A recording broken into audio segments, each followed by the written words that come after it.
What's going on, ladies and gentlemen? I hope you're all doing well, and welcome to the late night SFT tournament. So tonight is single faction.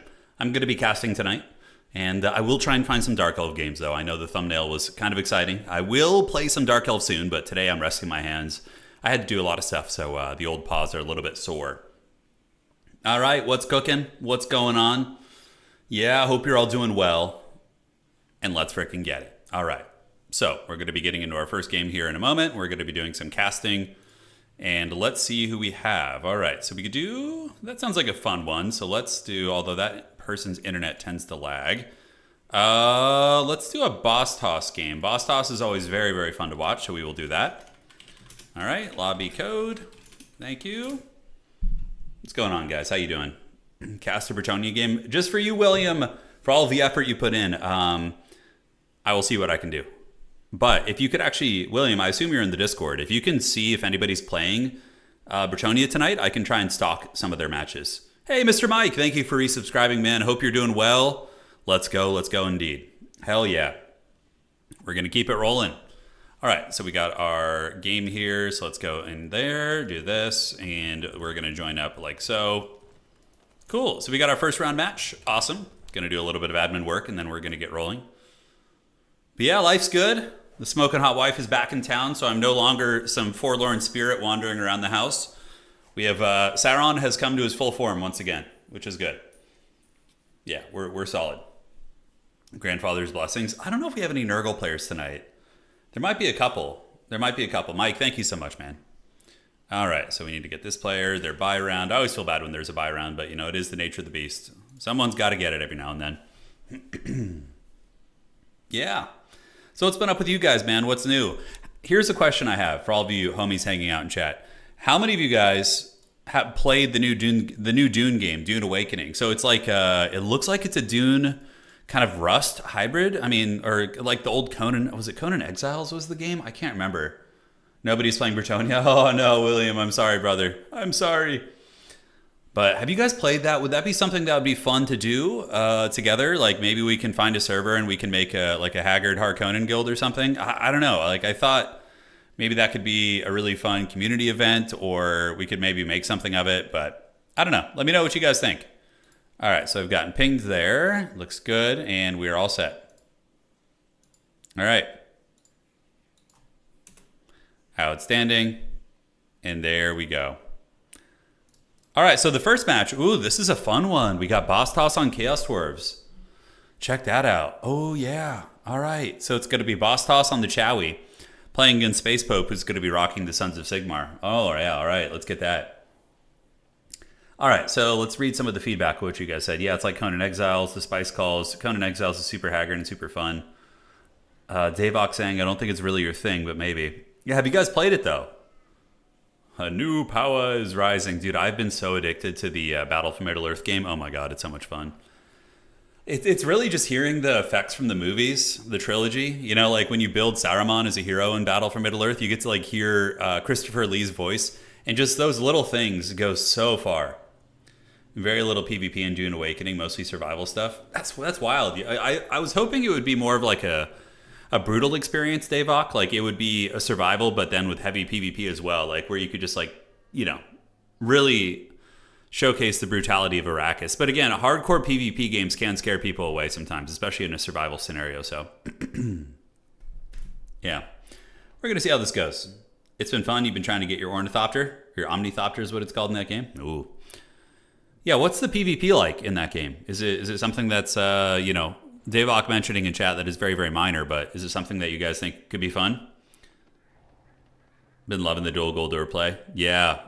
I've learned a lot about Dual Guldur in the past couple days, playing them in multiplayer. It's like 95% crafting, building, and exploring. So kind of like Minecraft in the Dune world, I suppose. Although Minecraft's a little bit more open-ended, right? You can literally just look at a patch of earth and dig into the earth and find like mine shafts because of the procedural generation.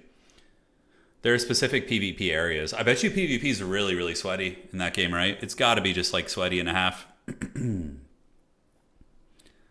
Even in the end game open world deep desert, it's still mostly PvE people running around and mining rare resources. Got it. Okay.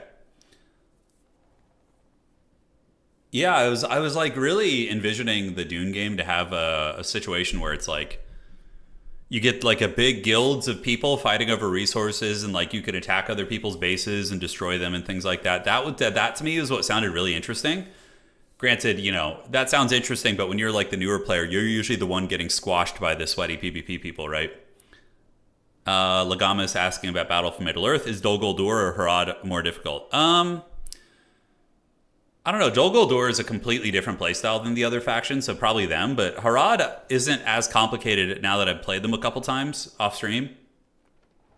Could make a private community server. You join the heck out of that. Okay, so it does have private servers. So you're saying for the Dune game, we could have a private server just for our homies.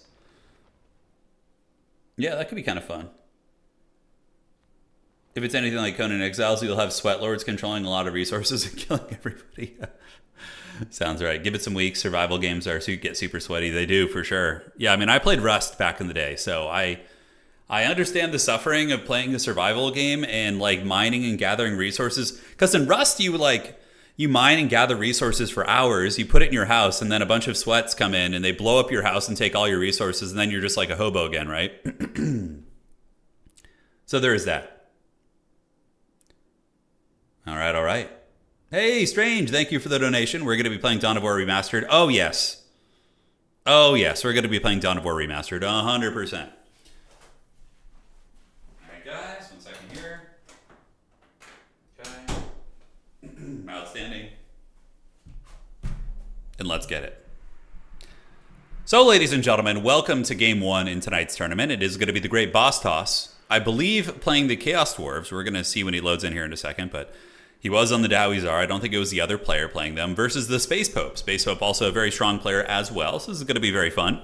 We're going to break down the armies and do it. So this is one of my favorite new maps. It's very, very, very good for artillery, obviously, right? Because you have these high ground positions where you can sit with cannons and drop fat, hot, steaming payloads on your opponent's face. So let's look at it. Oh, the wife is here. She's actually just in the other room now. Where's the shirtless cam? It's only for you, and if you open the door, you will get it. Trust me on that. I got you, darling. So, looking at the Dawizar army here, it's going to be Goblin Laborers in the front. And yeah, against Empire State Troopers, honestly, they'll get wrecked by a swordsman, but it'll take time. These little gremlins can get in the front line and take a beating for the Chaos Dwarves and for Hashut. Secondary line is going to be an armor check against the Empire, so we do have Chaos Dwarves into the sunset. There's going to be 4 of them, which is a very good call, because Empire's always struggled against mass dwarf warrior equivalents, right? So having the shielded infantry to pretty much dominate the Empire infantry game. The only infantry unit the Empire can present that will defeat a Chaos Dwarf warrior is a Greatsword unit. And Greatswords are pretty expensive and vulnerable to some of the magic and artillery that Chaos Dwarfs do have. So pretty fun. Up in the sky, we do have a Sorcerer Prophet of Fire backed up by Hobgoblin Archers. Okay, and then 1 Chorf Warrior in the backfield. So Boss Toss going to be rocking a front line of just Dowie infantry. All right, with Hobgoblin Archers to poke against the light armor of the Empire.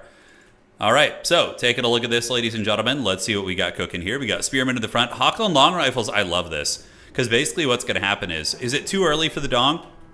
Oh, we can do a big one. Hold on. So we're going to get 1 ball here, 1 ball here, and these Hawklands are going to go right up here. That's totally a chode. But they're going to gather in front of the tree line and be able to get really good line of sight. Because this map has a huge slope. If you look, it's like 2 hills gliding down, which is very, very fun. Oh, I'm not playing hard to get, darling. I'm right here. All right, so greatswords in the back. They are ready to cut up some of the dwarf warrior infantry. If they can be protected from the Bale Taurus and some of the magic usage, they can do some work. We got archers on the deep side as well. And ladies and gentlemen, Balthazar Gelt, the Supreme Patriarch, is here, and he is going to be dropping some hot payloads. Maybe, nope, actually just using Final Transmutation to try and punish the Chaos Dwarf Lord. That is going to be it. Very, very strange to not have the Searing Doom against Chaos Dwarves. It's very, very good against them, but the battle is on. A little bit of lag here. It is what it is. It's Total War. It is the Total War experience. And oh, look at this. We actually have the elite long rifles here. Look at that. So we do have the Airgig Jaeger Corps. So these guys are going to be blasting. And they do have Shield Breaker and Armor Piercing as well. And I believe if they stay still, they do get Black Powder Discipline. Oh, that's so cool. It's actually coming into play. So Chaos Dwarves and Boss Toss going to be dropping a Burning Head down the pipe here. All right, all right. And it does burn down the archers. Not too crazy. That's only about 150 gold value. But if it continues going and gets into the archers there, that's going to be pretty nice. And it looks like it does. But the Empire really taking advantage of the fact that it has the high ground. So we got Obi-Wan over here versus Anakin on the low ground. The Anakin, of course, being the Chorfs. On the outside, objective number 2, Chaos Dwarf is able to get this. And look at that. They actually have Sneaky Gits coming over as well. All right. So the Sneaky Gits going to be trying to sneak into the backfield and get in there where they can. Empire doesn't have any artillery, but over the course of a long game, they could come back here and maybe jump on top of one of these 2 long rifles. We'll have to see if that comes into play. But Chaos Dwarves are going to be securing all 3 objectives. The Empire is going to be trying to value trade. We do see the Chaos Dwarves taking quite a beating on value, right? The Sorcerer Prophet's going to be getting hammered. He's already down to about 70%, which is not good. Archers are able to shoot freely, and the Chaos Dwarves are going to be returning the favor. They are able to take down 1 archer right there as well. But so far, Empire Firepower doing work, and now we see some heavy cavalry of Sigmar on their way down. So the Empire Knights going to be moving through the tree line. There they go. And here they are. All right, so they're going to be gathering. Are they going to be charging in? They won't be super good against the Chaos Dwarf units, but against the Hobgoblins and pieces like that, they'll be very, very good. All right, battle lines have now clashed. We do see the Chaos Dwarves advancing up the hill. You know, they're very stalwart people. They're going to be charging up the hill and battling the Sigmarites, who are going to be defending the high ground. And now we see Chaos Dwarf artillery coming in. So in the distance, there is a Deathshriek rocket launcher. So both of these factions can certainly take advantage of the high ground positions. This Deathshrieker is going to be shooting into the archers, which is an interesting choice. I figure greatswords would be the way. Now on the flank, the Hobgoblins did get ambushed by Empire Knights, but they are going to be buffered up here by the Sorcerer Prophet, who's going to be dropping some, I think, is he dropping a Burning Head over here? He's not, but he does get afflicted by the Final Transmutation. All right. So Final Transmutation from Balthazar Gelt does go after the Sorcerer Prophet, but that does trigger his healing item, which is going to be healing him, the Amulet of Blood and Darkness. And it looks like overall the attempt to get into the backfield has left the Chaos Dwarf units here scarred and deformed, the attempt on their life. So the Hobgoblins chasing archers, the other one's intercepted by heavy cavalry. The Chaos Dwarfs are continuing to push up the hill. We do see them break through the front line of Spearmen, and some of the Dwarf warriors, they're pumping those Dwarven legs for sure. And they do get up into the archer units, so that's going to be a bit of a problem for those guys. Empire's definitely going to want to pull them back and get some cavalry coming in. And now we get Demogryph Knights with halberds with the downhill charge. All right, we're going to see some dwarvish punting here as the dwarves do get sent flying down the hill by the Demogryph Knights. And so cool to see like terrain actually matter in domination mode. It's very fun. And an Iron Demon is going to be the call-in for the Dowie Czar. So we do see Boss Toss calling in the Chad Iron Demon unit. Very, very strong here. This thing is going to be rolling through the ranks. And just kind of clearing off state troopers and other pieces that it can.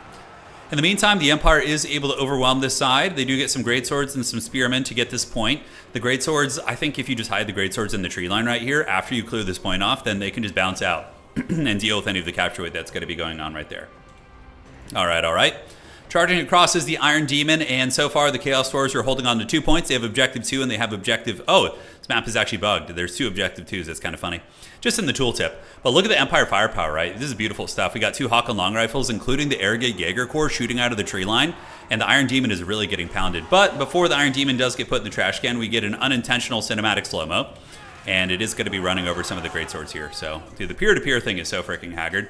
Wait, Game Ranger uses dedicated servers, right? Or has servers? I wonder if we could, like, use Game Ranger. No, probably not. The game doesn't have, like, the infrastructure for that. But even still, the Iron Demon does roll through the greatswords there. Chaos Dwarf is holding on this side. And here we do see some spearmen that overchase those goblin laborers. They could have maybe stolen that objective. So they're going to need to head back there right about now. The Funk Soul Brother. Up in the sky, shots coming in from the Deathshrieker, still shooting into archers. Should definitely switch the Deathshrieker to shoot at, I don't know, what's a better choice? The greatswords, maybe?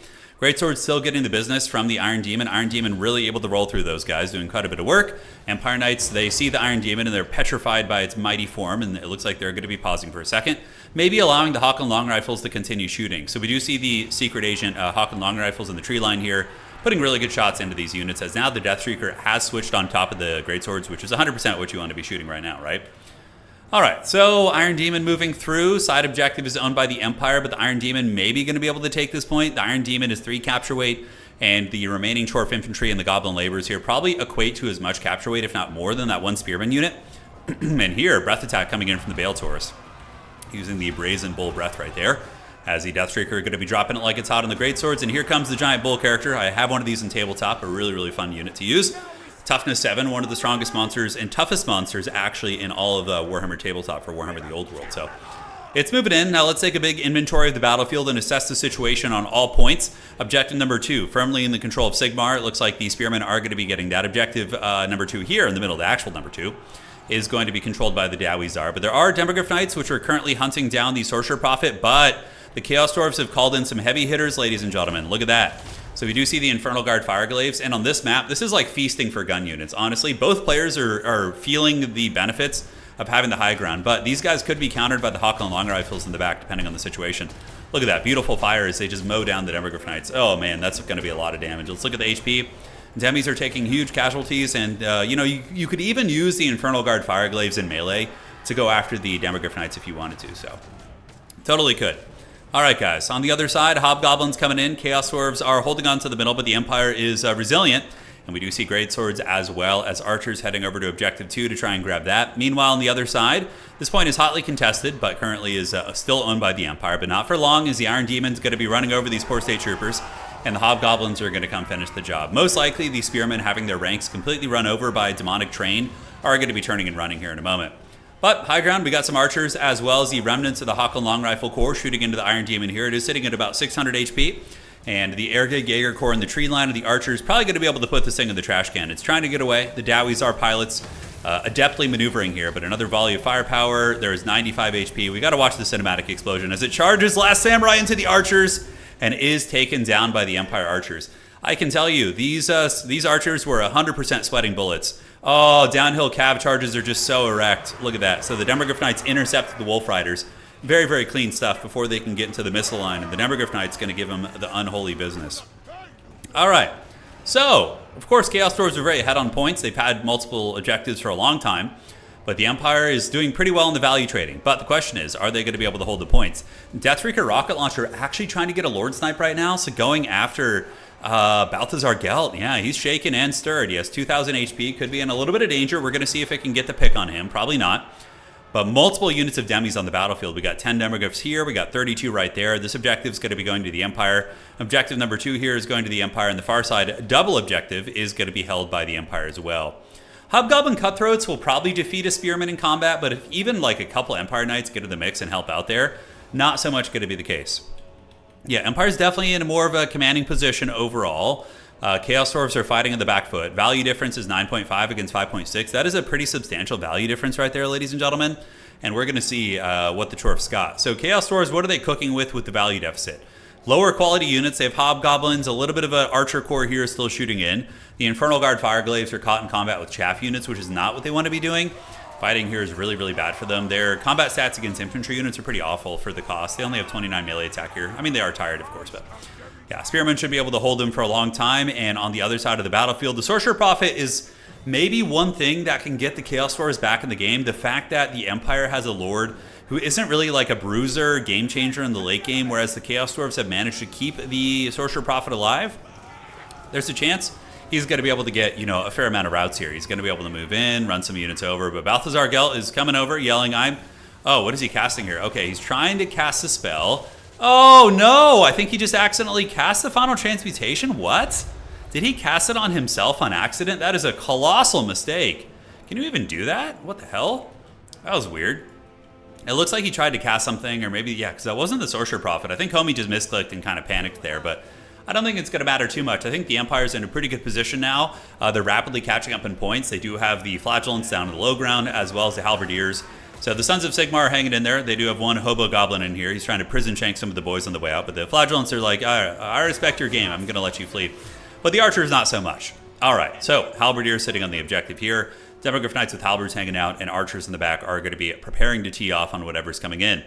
Objective 1 looking very good for the Empire. Spearmen and archers hanging out, and now we see the Chaos Dwarves getting a bit of a return to the favor here as their fire glaives and their archers shoot from the high ground. We do see a unit of bull centaurs called in, so bull centaurs are pretty good against demis. Honestly, a bit of an even trade. Depends on who gets the charge and whatnot.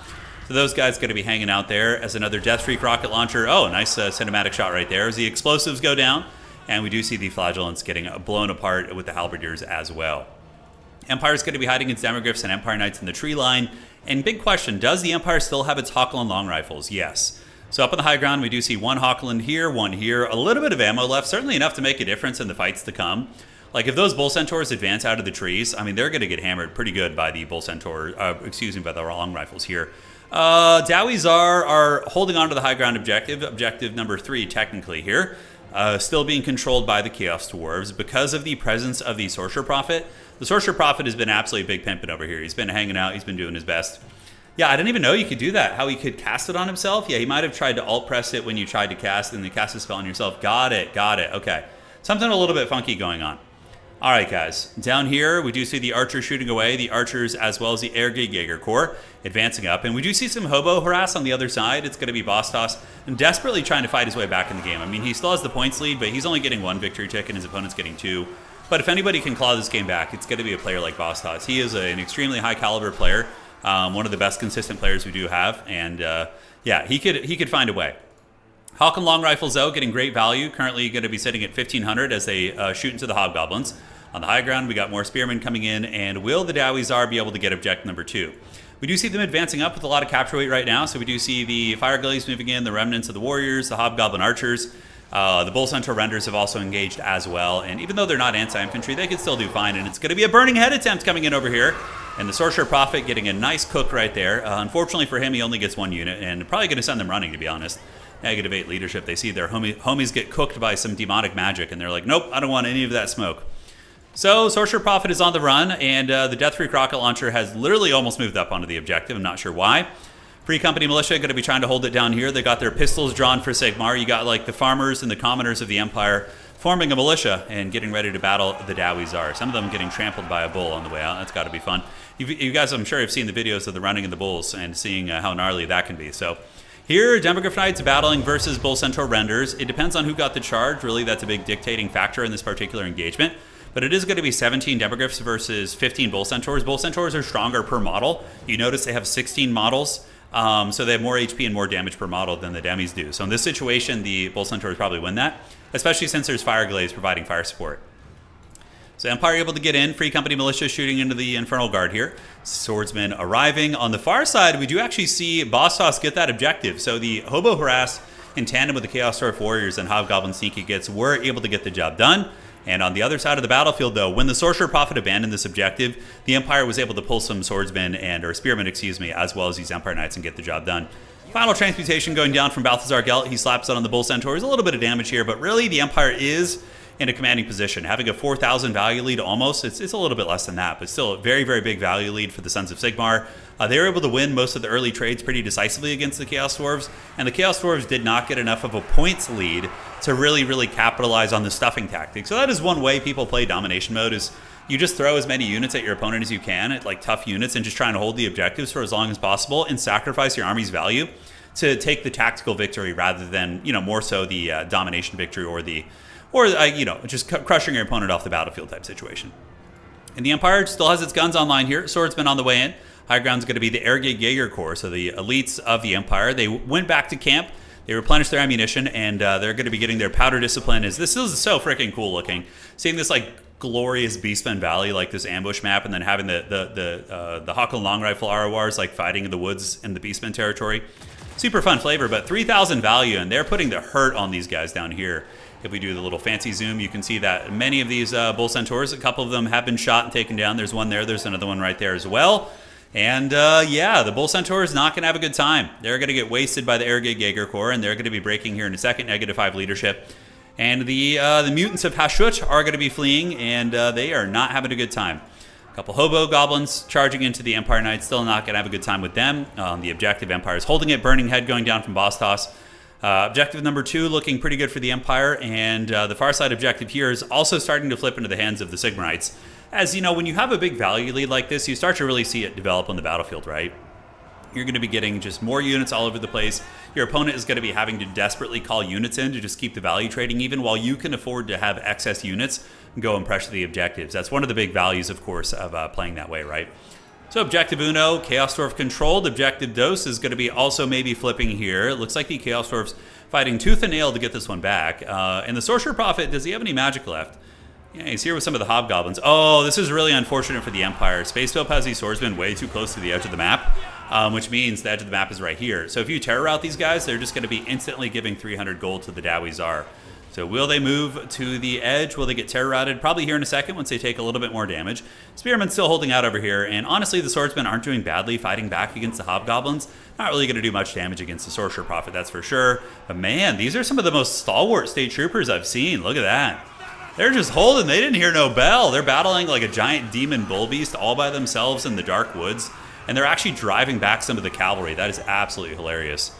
Burning Head going down, but those Sigmarites really, really hanging in there. All right, are the Chaos Swords back in this game? Boss Toss looking really scary here. You guys also have to remember, the Sorcerer Prophet is at like 5%, right? So some of the value that you do see for the Empire, probably like 2,000 of it is tied up in this character, right? So like it's a little bit, of a false situation here when you look at just the pure value, because the Empire has not been able to get the kill on the Sorcerer Prophet, so that value is kind of dead weight right there. Will the Empire be able to win this? I mean, maybe Boss Toss claws this game back. We will have to see. Currently, as it stands on the outside here, the Chaos Dwarves are holding this one down. The Dowie Czar infantry able to defeat the swordsmen with the Hobgoblin Sneaky Gets. And objective number 2 is owned by the Chaos Dwarves. This is a really, really ratty game, man. Just absolutely tooth and nail. On this side, we do see the Arrogate Jaeger Corps coming out of the trees. It's so cool. They actually have an ability, I believe, where they can shoot from the trees or something. Where is that? So yeah, they have Snipe and then the Black Powder Discipline as well. So they can snipe. I believe they only get the Snipe when they're in the trees, right? Or did they change that? Did they just have Generalist Snipe now? I don't know if that was something they changed a couple patches ago, but now they're going to be trying to hunt down the Sorcerer Prophet. They do have him targeted. Long rifles at the ready, General, and they're going to be trying to take down the big demon. Well, technically he's not a demon. It's just like a wild creature of the waste, which maybe has been blessed by Hashut. A -9 leadership. Okay, -1, and wow, the Sorcerer Prophet's broken. So will those brave heroes of the Empire be able to get that chase? Now they're going to get run down by the Wolf Riders. They knew they were going to have to sacrifice themselves to maybe rout the Chaos Dwarf Lord, and now he's going to be fleeing. Objective number 2 belongs to the Chaos Dwarves, and guys, this is a really, really close match. My goodness, this is pretty hog wild. All right, Empire's going to be charging into the Hobgoblins here. They're going to have to find a way to get this objective out here, but there are Dowie Czar troopers on that. This game, guys, is going to be really, really close. And honestly, it kind of looks like the Chaos Dwarves are maybe coming into their own here. Demogryph Knights with Halberds heading to the high ground. And if this Sorcerer Prophet runs all the way off the battlefield, that's going to be really brutal. Oh, no, he rallies. The Empire definitely really bummed about that. That means there's going to be no leadership penalty on the Chaos Dwarf army, and Homie is back, and he's pissed. Demogryph Knights heading to the high ground, guys, and the Empire currently is only getting 1 victory ticker per second. They will lose the game if they don't get another objective. So Iron Demon is on the way down. Boss Toss really, really fighting for these objectives. Definitely need to get the Empire Knights to pin down the Iron Demon for as long as possible. This one belongs to the Empire, but it is in flux, and now the Demogryph Knights as well as the Empire Knights are going to be trying to wrestle the high ground objective with some Spearmen as well. They're going to need to charge in here, get a big charge, and just run those guys over, and there they go. So yeah, this is going to be 8 capture weight against the 5 of the Chaos Dwarves here. We do see some infantry coming in, some Hobgoblins. Probably a good play would be to throw Balthazar Gelt in to try and distract those Hobgoblins and keep them from going there. Oh my goodness, look at this! All right, Boss Toss maybe going to be able to wrestle the middle. I mean, the State Troopers don't really have much of a presence here. High ground objective is in the process of being wrestled as well. And guys, the Chaos Dwarves are going to freaking win this game. I cannot believe it. That is insane. One of the reasons why they won it, of course, is because he didn't get the kill on the Sorcerer Prophet. If the Sorcerer Prophet had been killed, you potentially could have seen some of these low leadership Hobgoblins run away during the heat of fighting. But with that, we are going to be seeing Boss Toss clutch it, showing why he is one of the best players in the world. Despite being very behind, he finds a way to scrap back into the games, plays the points well. GG, well played. Also, awesome game by Space Pope. He did Sigmar proud. He really utilized the high ground very, very well, and I would say what was the worst part of Space Pope's build was Balthazar Gelt not having like Searing Doom and just having Final Transmutation. Because if your opponent just goes for the very meta solo Sorcerer Prophet, the Final Transmutation isn't that good. There's exponentially better magic choices. Like Pit of Shades is really, really good against Infernal Guard Fireglaves. Lore of Fire can even be good as well, but not against Chaos Dwarves. They have Fire Res, but yeah, GG, well played, man. Really, really good match. That was a solid game. Yeah, that's right. The final when he misclicked Final Transmutation, that ended up costing him the game, right? Yeah, because that extra damage would have sent the Chaos Dwarf Lord off the battlefield. What an interesting thing to observe there. That's very, very true. All right, guys. That was a fun match. Hopefully you enjoyed that one. That was round 1 of today's tournament. God damn it, I forgot to look at unit values. I always do that. I'm just so hyped to get to the next match that I kind of forego that. Those are regular archers, which are honestly not bad. They're cheap as hell, and they can put some damage down for sure. All right, we got 2 games left to finish in round 1. And here we go. All right, let me get this all set up here. Perfect. And there we are. Those were just regular archers. It was a really good match, though, man. I really thought Bastos was done for.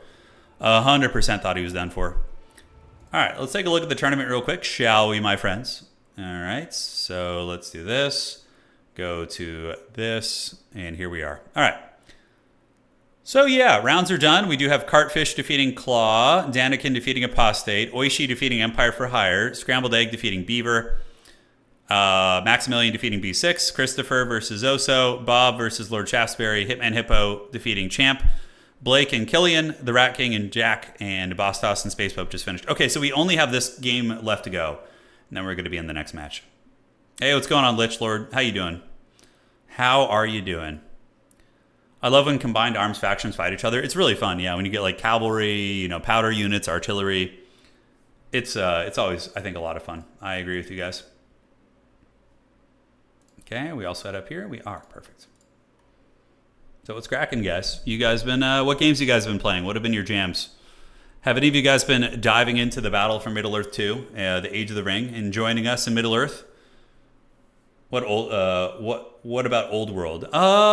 Yeah, not yet. When we move somewhere where we have more people to play with, then yes. But for now, I don't really have anybody to play with. So, I have a buddy who can play like once every 2 weeks, and that's not enough to sustain a tabletop channel, Because I want to do battle reports. I don't really want to do like informational videos as much. I just want to do gameplay stuff for a tabletop. So it was a lag-induced miscast. Yeah. No, I get you. It was a really good game. You played very well, Space Pope. You played like an absolute Chad.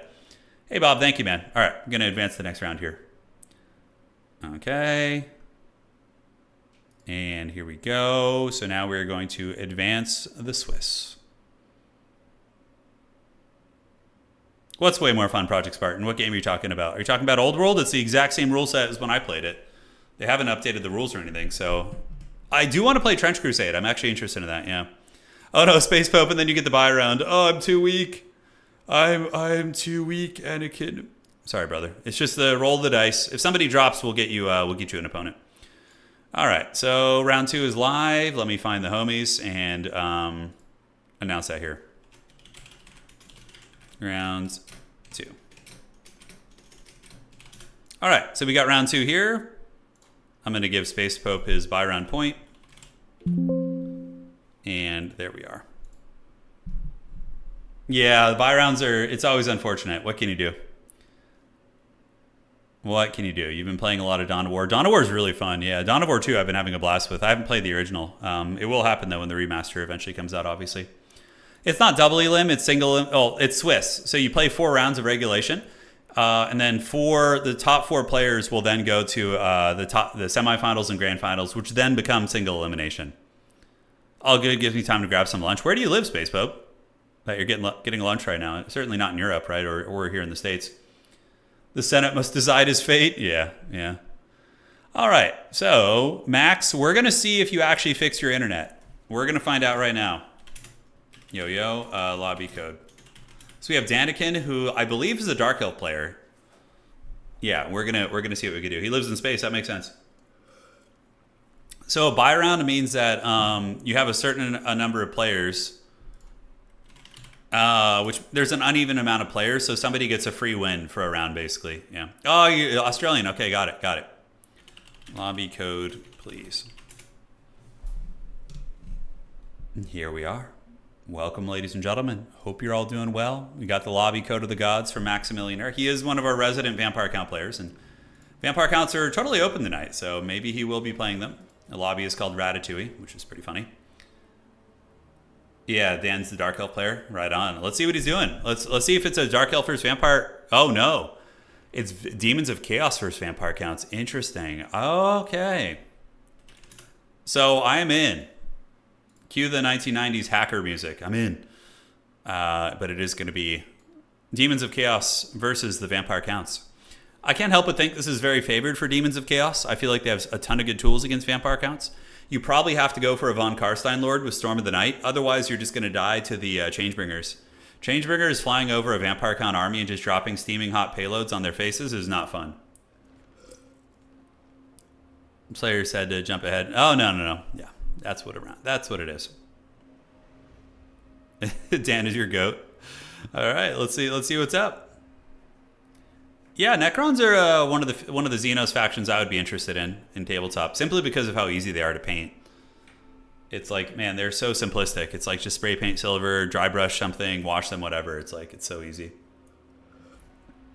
And Necrons are very cool flavor-wise too. You know, this ancient looming empire that's just buried beneath the planets. Very, very fun stuff.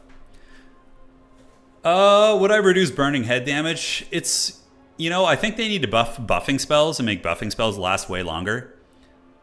You don't even necessarily for buff spells need to make them have a better just make them last much longer to get your money's worth, right? Who's the people's champion tonight? I don't know yet. We're still too early. I mean, we had a really, really good match with Space Pope there. That was super fun. No, Daikon, I haven't tried that. They're just sci-fi Tomb Kings? Yeah, indeed. Who came first? Who did Games Workshop make first? Was it the Necrons or was it the Tomb Kings? I suspect it was probably the Necrons, right? Because in old school Warhammer Fantasy, in the 90s, I'm pretty sure that the undead were all one faction. You had just the vampire counts basically, but then I think in the late 90s, they made the Tomb Kings their own faction. Oh, vampire counts have always been good. I think they're a solid faction. They require a bit of mastery and a lot of micro with your heroes and stuff. You have to have really good lord and SE micro, I think, to play them. Tomb Kings first? Really? Tomb Kings were actually first? I just made the best tea ever. Gathering from 10 different herbs around the village. Oh, that sounds fun, Cham. Where do you live, man? Where do you hail from? What is your realm? All right. You have Bretonia and Lizardman minis. Well, it's never too late, Spunky. You know, if you got some people around you playing the old world game, you could jump into it. Yeah, Tomb King's monsters are way cooler. I agree. Like the Kemrian War Sphinx, the Necro Sphinx, the Iro Titan, the Tomb Scorpion. That shit is so freaking cool. Got it. Necrons were Terminators first, yeah. So they're just inspired by the old school Terminator aesthetic, which they still kind of are. I mean, even the basic Necron warrior kind of looks like that. Yeah, fun times. Fun times indeed. Okay, so vampire counts are ready. I would put a pretty penny on the fact that it's probably going to be a Von Karstein caster. It has to be. Otherwise, you're just going to get your bread buttered by, like I said, by the Changebringers. You're just going to have a really, really bad time. Yeah, you're going to have a terrible time. I do play Tomb Kings in tabletop. They're a really fun army to play. Because, if you play vampire counts, you have similar resurrection mechanics, but you don't get to use range units as much. Whereas Tomb Kings, you can still play the Undead Horde, but you can also have, a gun line, which is really fun. You could have, the Ushabti Great Bows and the Skeleton Archers. The Eternal Rise of the Fishmen, yes. That is what we're all here for. Thank you for the $10. Thank you so much. Necrons evolved from Chaos Robots. Got it. All right. So still waiting on Daniken. It is going to be... Oh, we have a clan war here. It's going to be the Sons of the Mountain versus the Rat Clan. So a bit of a mini clan war here in this battle. Vargas are okay against Changebringers, but the one of the problems in this matchup is that... One of the problems in this matchup is that the vampire counts really lose the Air Force fight, you know? You kind of get wrecked. Yeah, you have a bad time. Demons of Chaos, Furies, wreck Fellbats. They trade well into Vargeists, and then you can mix in Screamers as well. So there's a lot of stuff that just is very... And you can have a Demon Prince up in the sky who's just a raid boss of a fighter. Honestly, I think that's the best way to play against vampire counts is just mass Zinj demons on the ground, blues and pinks, with complete Air Force dominance. You could even go Plague Bearers. Bloodletters are good here too.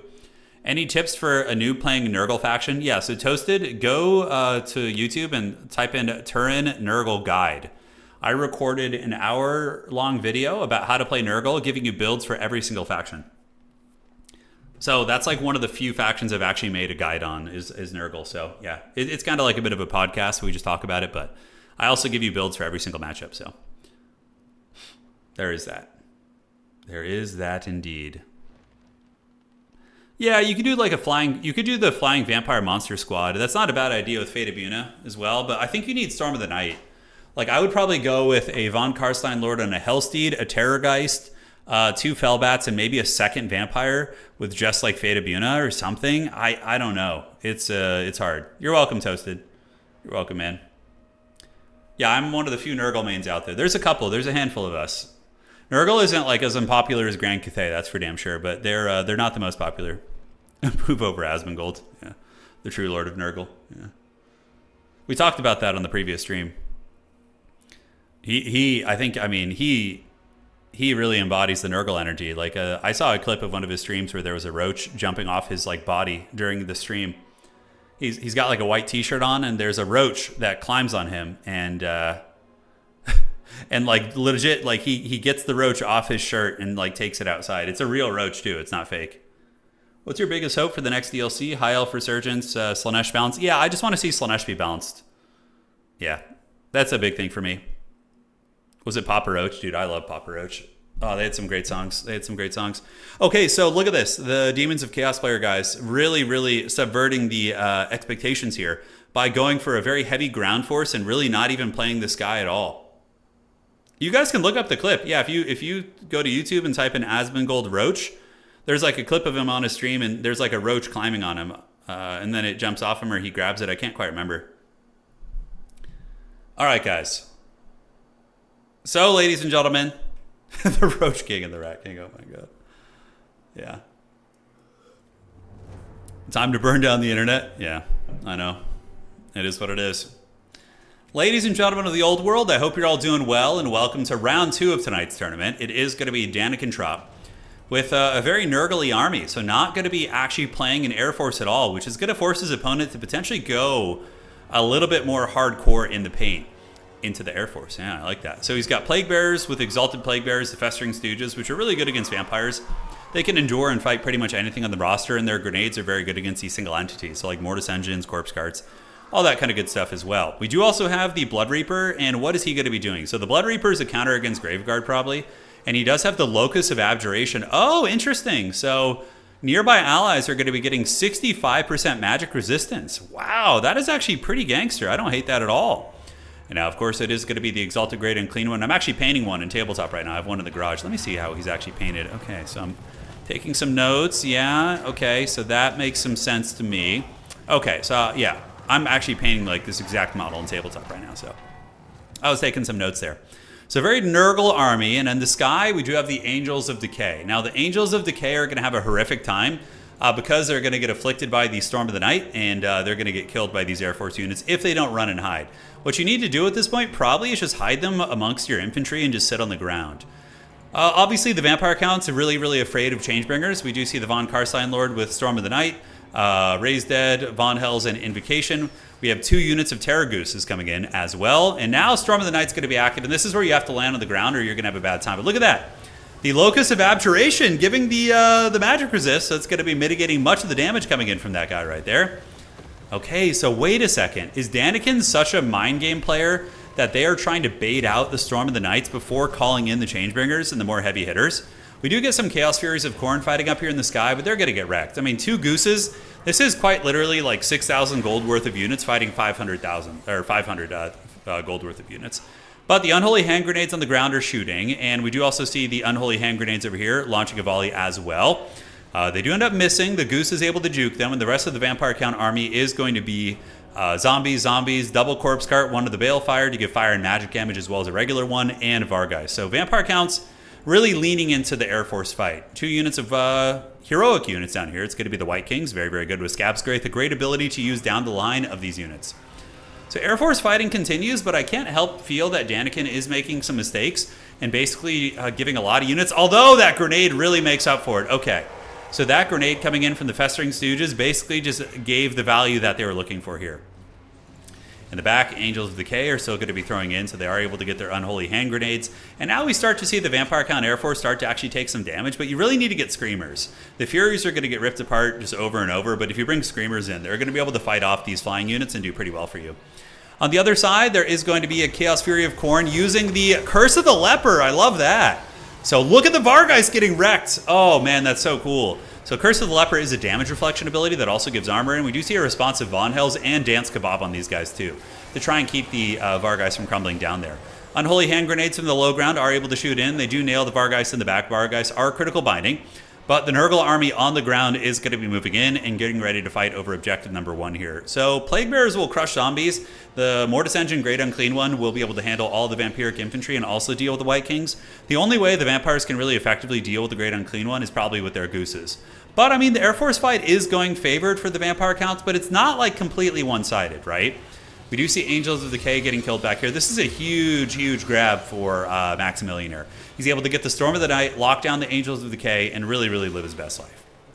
Furies of Khorne diving in once again, going to be attacking Fellbats. Gooses are about 60% and 80% respectively. And up in the sky, the Von Karstein Lord is going to be helping to support, bring down these Furies of Khorne. But this is where Nurgle should be favored, or excuse me, the Demons, is because the Exalted Grand and Clean One of the Plague Bearers are going to have such a dominant fight. We basically have Plague Zombies versus real zombies, and the Plague Zombies are a lot stronger. They have exponentially better combat stats, and the zombies are going to start hemorrhaging models very, very quickly here. And in the meantime, we got Big Daddy with his jiggling chest getting in there. Let's watch some of his attack animations. Those have got to look pretty cool. Oh, shit! He just smashed that guy with his bell!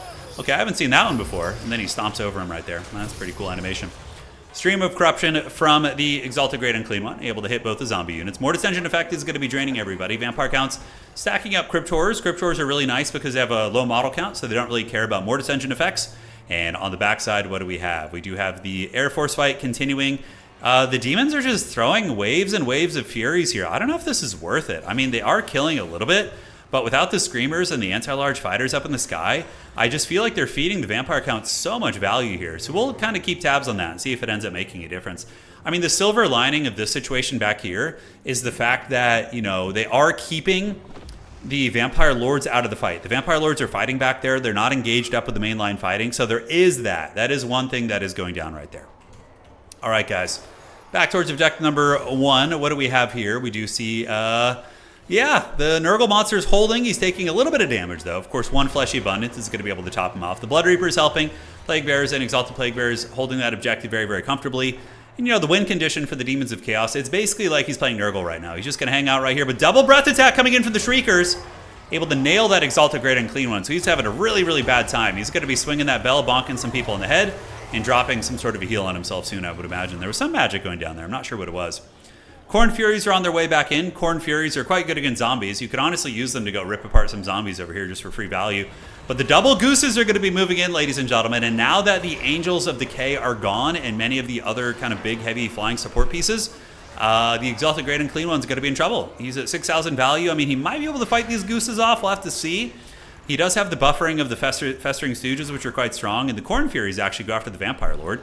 And due to his vigor, he actually is going to be at only 68 armor. So look at the Khornate Furies. Okay, this is really interesting. They do have him surrounded, and they will be doing some good damage, probably. Yeah, we see the HP of the Vampire Lord really, really kind of getting lowered down there. And here, the Great Unclean One has lost about 2,000 HP since we last looked.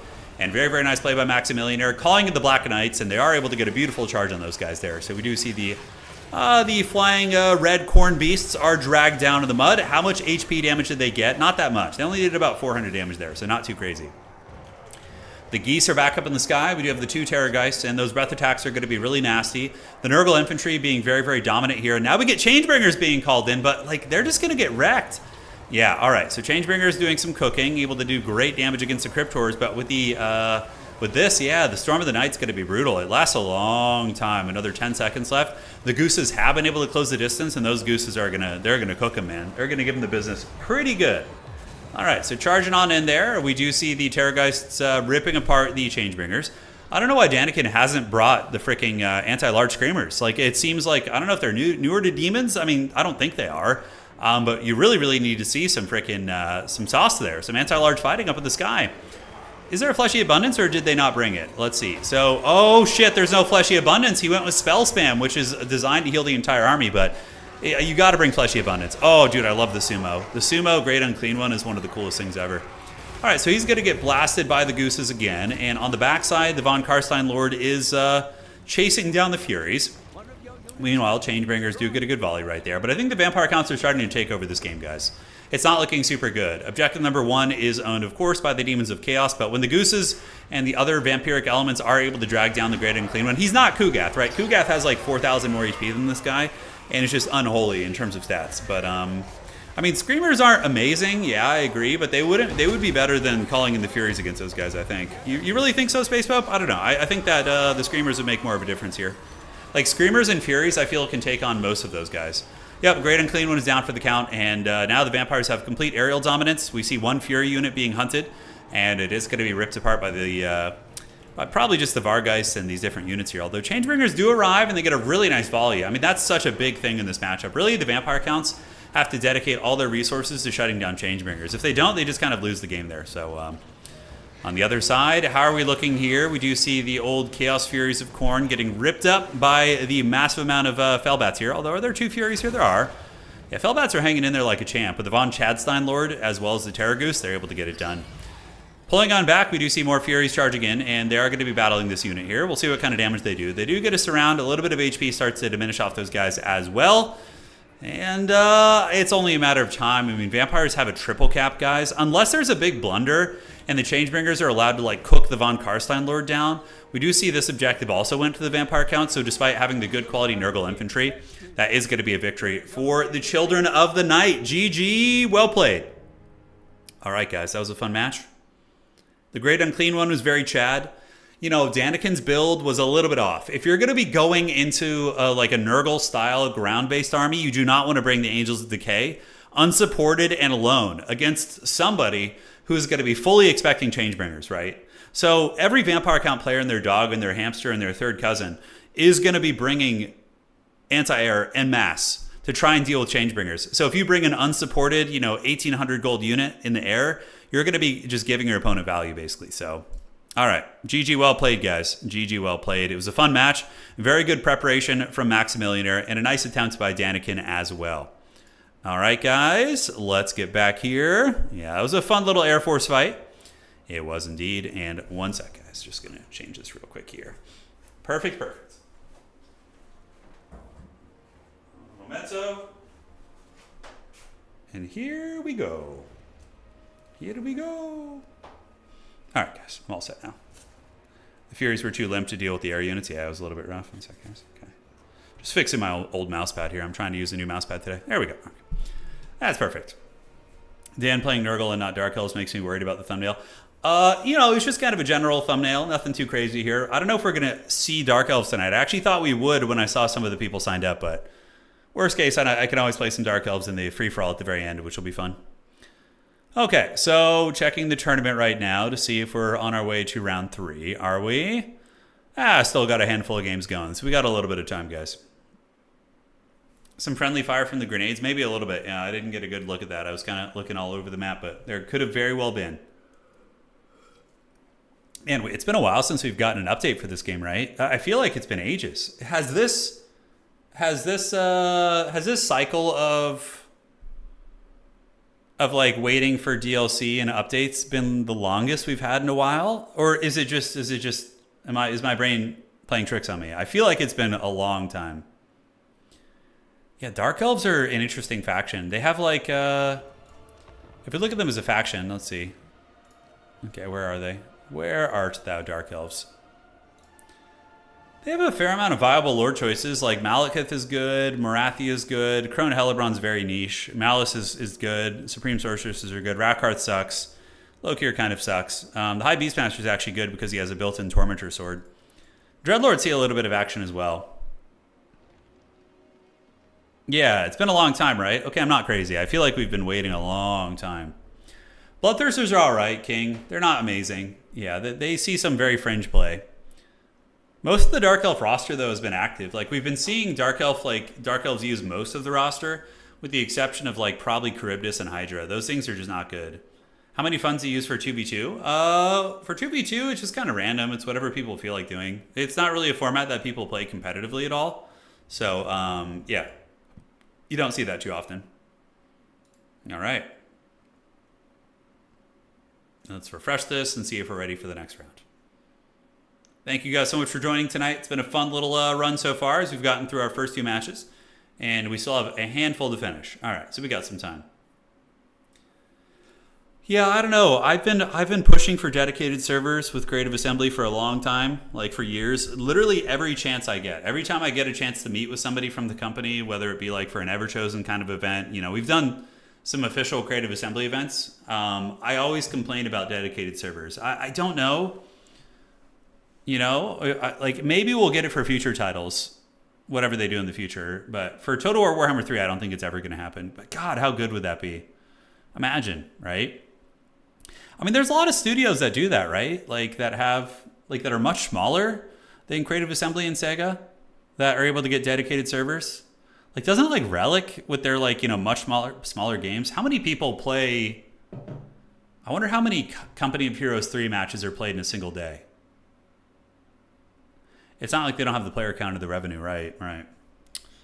I mean, the game is primarily single player, Total War Warhammer and Total War in general. So I understand them not prioritizing it, but I feel like there's enough people who play multiplayer and multiplayer campaigns that it's worth it. I don't know. Will there ever be another Everchosen? We have them all the time. I mean, they're not called Everchosens anymore, but we have the community clashes and the chaos clashes, which are official Creative Assembly events, which are hosted by, we usually host them here. Yeah. You just use the Steam servers. Does Steam... Can you do that? Does Steam provide like a server system that you can use their servers for the game that you're putting on there? Because I mean, how does that work? Does anybody know? Yeah, they made lobbies to fit 8 people. Yeah. Who knows, my friends? Who knows? All right. So checking here on the old tourney. Still a couple games to finish. That round was actually kind of quick. That game we just casted ended pretty fast. Not having dedicated servers when player games with a population under 1,000 have them is a bit of a joke. Yeah, kind of is, isn't it? So Company of Heroes 3 has, what, several hundred games a day?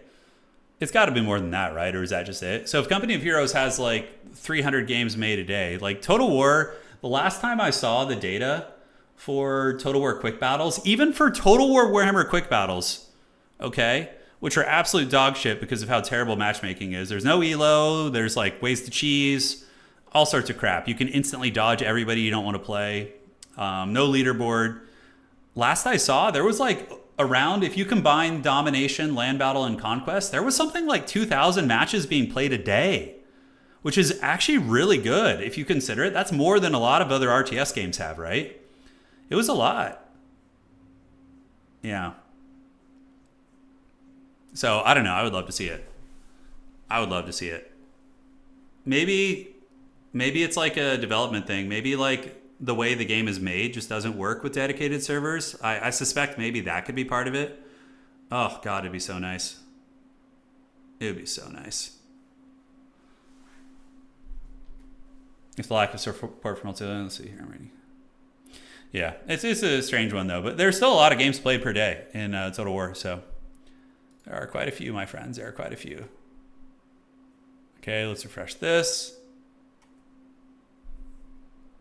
Let's see if we're ready for the next round here. Okay. I just hope that whatever their future games are have some sort of solid like, look, even if we don't get dedicated servers, at the very minimum, what I want for future Total War games is a single good multiplayer game mode that everybody plays. None of this stupid bullshit of having like 3 different competitive communities playing 3 different modes. We get a functioning leaderboard with a ranking system going from like bronze, diamond, platinum, gold, masters, whatever. With elo-based matchmaking, okay? So you get good matchmaking. With elo that starts close together, and the longer you're in queue, if nobody else is on, it expands your elo range. Like something like that would be really, really good. Because I would love to stream ladder in this game. But like right now, the ladder is so bad that it's just like, ugh. It just feels bad. Okay, one game still to finish. It is going to be Scrambled Egg versus Christopher here. Hey, I'm doing really good, Moist. I'm doing very good, Moist. Doing very, very good. All right. The time is upon us. The time is now. And so it begins. Yeah, Conquest, in my opinion, as a game mode, is vastly superior to Land Battle. I think so. Because Conquest is like, it becomes a proper competitive game, right? You have like a victory condition that can force people to fight. Like every RTS game has that, you know? There's either a base or there's objectives. If there's not, then there's no way to close the game unless people police each other, which is pretty ridiculous. I mean, you got to do what you got to do, but, you know. Something like Halo 3 multiplayer? Halo Wars 3, you're saying? Is there a prize pool for the winner tonight? So how it works is, if you win tournaments, you get a victory spot on our leaderboard, and then you get invited to major events. So in order to qualify for like big events with bigger prize pools and higher stakes, you need to win the smaller tournaments. Yeah, the map selection also hurts, Max. But imagine, Max, if there was ELO and there was like a ranking system, how much fun that would be to be like, you know, climb to the top of ladder and you see what rank you can get. It'd be super fun. I've like talked to a lot of people about Total War, and a lot of them are like, I wish there was a ladder, like ranking, like I could grind and see what rank I can get on ladder and all that, man. It's a shame we don't have it. Applebee's gift card, that's all they get. That's all we ever get as prizes, is Applebee's gift cards. All right, so we are ready for the next round. Let's have some fun. Yeah, I mean, absolutely. I'm going to play the Dawn of War and maybe look at it with mods when the remaster comes out. All right, advancing the Swiss right now. Here we are. And there we are. Okay, so that is going to be Claw. We got round 3 ready to go. Here we go, round 3. Round 3. All right, so round 3 is here. There we are, and let's go ahead and find a game to cast. Okay, so let's do... All right, who is it going to be? Oh, we have the Rat King in here. Okay, we got the Skaven. We did that. We could do Scrambled Egg versus Lord Shaftesbury. That could be fun. Yo-yo, lobby. Load, please. Okay, so we're finding a lobby to join, just communicating with the players right now, and we should be good to go. Yeah. Hopefully, we'll see what we get. I'm not playing today, no. I'm resting my hands. They've been acting up on me a little bit lately, so I'm trying to take it easy here. But I do plan on playing in a tournament sometime in the next few days. I'm feeling maybe Nurgle, or maybe I owe you guys some Dark Elves. I'm terrible at Dark Elves, but I would love to try and see what I can make work for sure. Okay.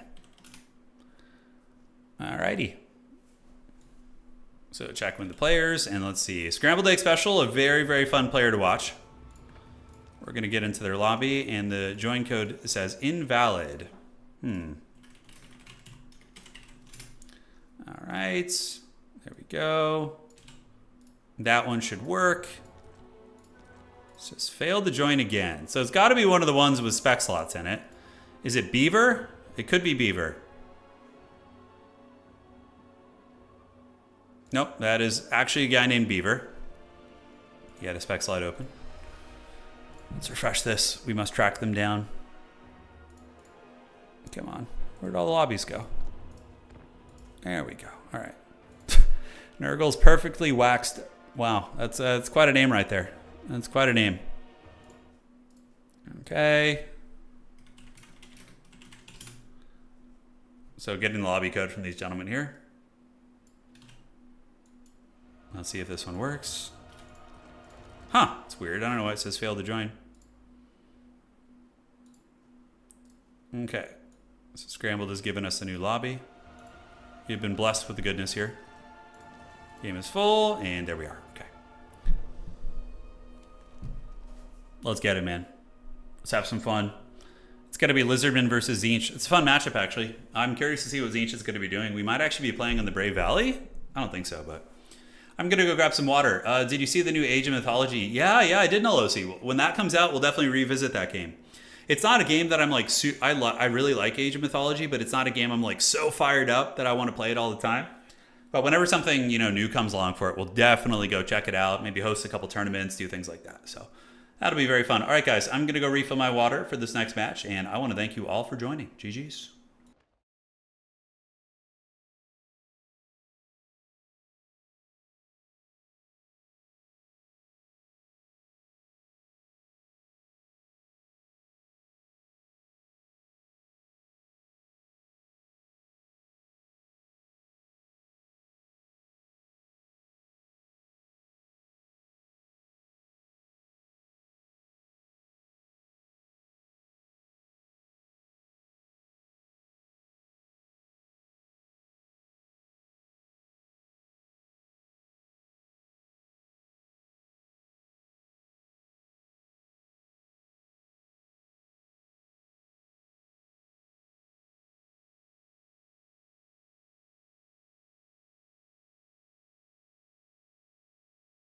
All right, guys, what's going on? Welcome, welcome.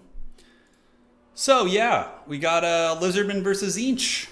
Somebody in chat saying, I wish Elite Infantry was better. Now, Elite Infantry is actually not bad.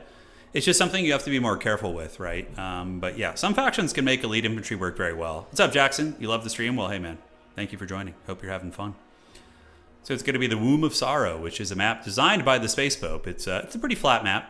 Nope, they're actually playing on Chateau. Okay, so they're doing their picks and bans. Root, I have not seen that game. No, I haven't. I have not seen it. Elite Infantry definitely see some play. What are some factions that really... I mean, Chaos can use Elite Infantry, especially if you're like playing Nurgle. Because having a fat, fleshy abundance to just like heal up a Chosen is very, very good. Who has the advantage between these two players? Probably Scrambled Egg Special is the more... He's played in more high-level tournaments, but Lord Shaftesbury is very good. And I'm not sure about the faction dynamic between these two. I don't know who's actually favored between Lizardman and Zinch. I can go check on the website, actually. Are big lizards viable in this matchup? It's a little bit risky because of Changebringers, and Zinch does have a lot of anti-large. Currently, as it stands, if we go look at the data, Lizardmen are here. So Lizardmen are perfectly balanced. Wow, 50% win rate, geez. They're a very popular faction. Lizardmen have freaking over 600 games played this season. That's nuts. Are they the most... Okay, whoa, why are Dark Elves so popular too? Dark Elves and Lizardmen are the most played factions just about, with High Elves too. Okay, that's very interesting. This matchup, Lizardmen favored? Yeah, I would probably assume so. Lizardmen versus Zinch is going to be... yeah, I mean, there's only been 22 games played, but it is favoring Lizardmen right now, as of those 22 games. So that is something, take it with a grain of salt, obviously, but... Lizardmen can probably bully the Zinch infantry and endure the shooting, right? Because they have a lot of like pretty durable infantry with like skinks and croxagores, maybe. Is that how you play this? I don't know. We'll find out. We will find out, ladies and gentlemen. Let us get it. Look how many games we have played in total. We have now. I know it's a lot, Rogelio. It's a hell of a lot of games. Well, we've had multiple seasons, Big D, since the last patch, but we haven't had a new, we haven't reset the stats. The stats are the same. Lizardmen are so cool on tabletop and gameplay wise, but such a snore in lore. I don't really know their lore too much. Yeah, I mean, I suppose it's kind of hard to write literature about Lizardmen since they're just kind of like cold-blooded and, the way they think is just like, yeah, hard to put that in text and relate to them. There's probably not any books from Lizardmen's perspective, right? I don't know how they're portrayed in lore or how they even do that. I have no idea. Cold Ones, yeah. Cold and Ice are going to be good here, and Feral Cold Ones too. Pretty solid. I'd love to play, but I would just get steamrolled. Oh, dude, everyone gets steamrolled, man. Don't be shy. We have new player tournaments too. If you head to Total Tavern and join our Discord, we have new player events. Might as well get in there. Hey, JFC, thank you for joining. Yeah. When do you think the next patch? Hey, Turin. You think the next patch with units is one of those with... I hope so. I sure hope so. Yeah. Lizardmen, High Elves, and Tau. I don't know. Lizardmen don't seem like goody two-shoes per se. I mean, they definitely will... They're not... Yeah. they'll definitely kill anybody. I mean, they prefer to fight chaos, obviously, but if like humans come into their domain, I don't think they're going to be goody two shoes for sure. Compared to like Tau are probably a little bit more diplomatic than lizardmen.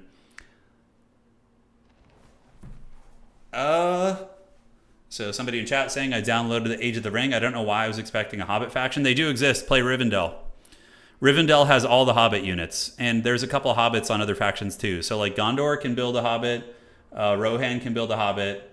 One of the Hobbits. Rivendell has an entire like roster full of Hobbit units. You can get Farmer.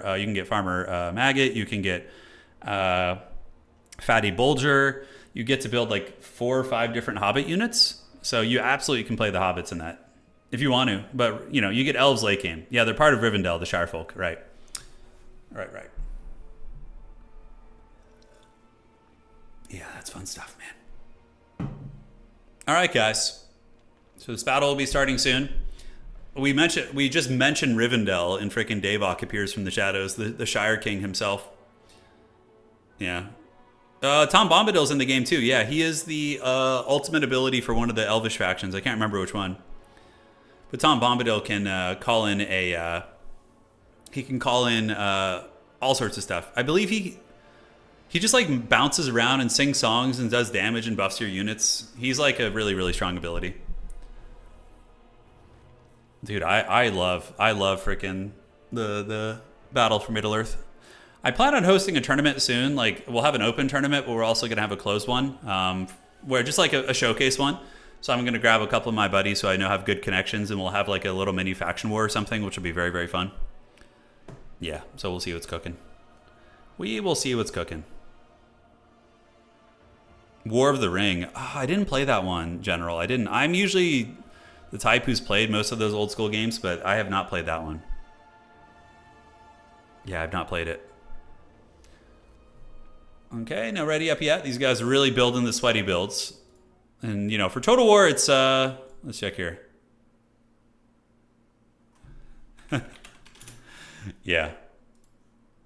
In Total War, instead of the base building period of RTS games, you know, you're playing Warcraft 3, you build like a burrow.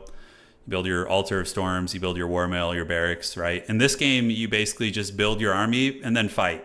So it'd be like as if in Warcraft 3, you build like an 80 supply army and then you go fight your opponent.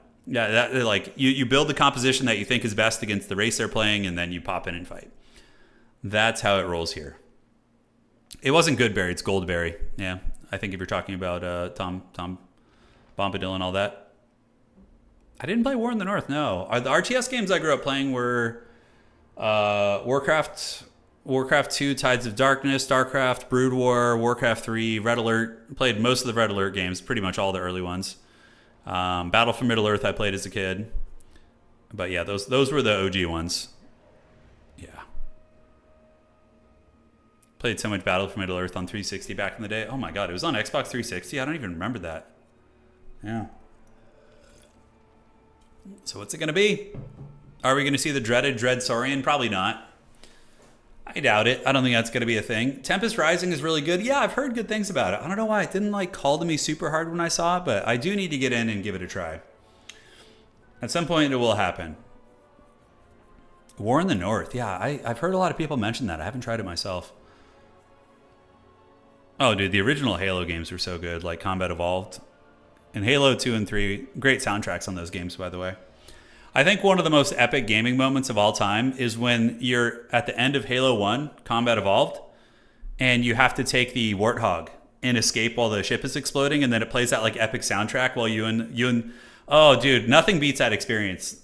Halo, Combat Evolved, playing co-op with one of your friends in like the early 2000s, and you and your buddy playing through the whole campaign co-op, and then escaping on the Warthog while the music is playing, like the epic, like climactic music of the game. Oh, dude, so good. That's like a premier gaming experience right there. All right, guys. Let's get down, ladies and gentlemen. Here we go. Spawning in on the north side of the map, it is going to be We Are Out of Eggs, a.k.a. Scrambled Egg Special. He's going to be playing Tzeentch. And for his army, what do we have? We do have a core of Blue Horrors. All right, so just chaff infantry in the front, not marauders. Usually you see shielded marauders in this matchup. It's a little bit interesting, but we'll give some firepower back as well. And we do also have Kairos Fate Weaver. So he's going to be spamming blue fire all freaking day to just try and snipe either good quality infantry or units. So, but look at this. Really wild build coming in from Tzeentch, guys. We do have the Doom Knights. So it is going to be Doom Knights here and Doom Knights here. So what are Doom Knights good against in this matchup? They can certainly do well in the Air Force fight, except against Colossadon Hunters. And even still, it's a doable fight for them. I mean, they'll lose it, but they'll trade okay. Good at diving on range units. Salamanders can definitely cycle charge infantry like Saurus Warriors and Skinks. So really curious to see how they play. And we do have some Centaurs of Tzeentch in the bushes with their great weapons ready to ambush. Looking at the army here of Lord Shaftesbury, the giant Shaft himself is here. And he's got a hybrid front line, which is going to be a mix of Skinks and Saurus. So he's got some sustainability, a little bit of poke, and oh my god, what the hell is this? It's a double Forbidden Coatl build. Oh my god, the Coatls have arrived. Okay. That is interesting. Coatls should be able to beat the freaking Doom Knights in combat. And there is going to be a slan of high magic with freaking, Apotheosis to heal the Coatls. And then we have Tempest to punish the Tzeentch Air Force. Dude, this is truly forbidden. This is some truly forbidden sauce. All right, guys. Let's break it down and let's see how this game goes. Advancing up out of the woods immediately are the Centaurs. So Centaurs of Tzeentch are going to be grabbing this objective here. So there they land. And at that point, it's going to be going to the Changer of Ways. Coatl is just kind of circling about looking for their prey. They haven't really found a way to get in yet, but they're going to do it. They're going to do it. On the backside, we do see some Chaos Warriors with Halberds being called out. A good choice. You know, they're going to be good against Feral Cold Ones, Croxagores. They're good enough against Saurus Warriors to hold their own as well, even though they are a Halberd unit, and that is what's going to be cooking. I don't think the Coatls give each other stock. I don't think they do. I believe it's only units on the ground. Let me double check this. So, yeah, affected. Yeah, they have to be a grounded unit, so it can't buff other flying units, which is a shame.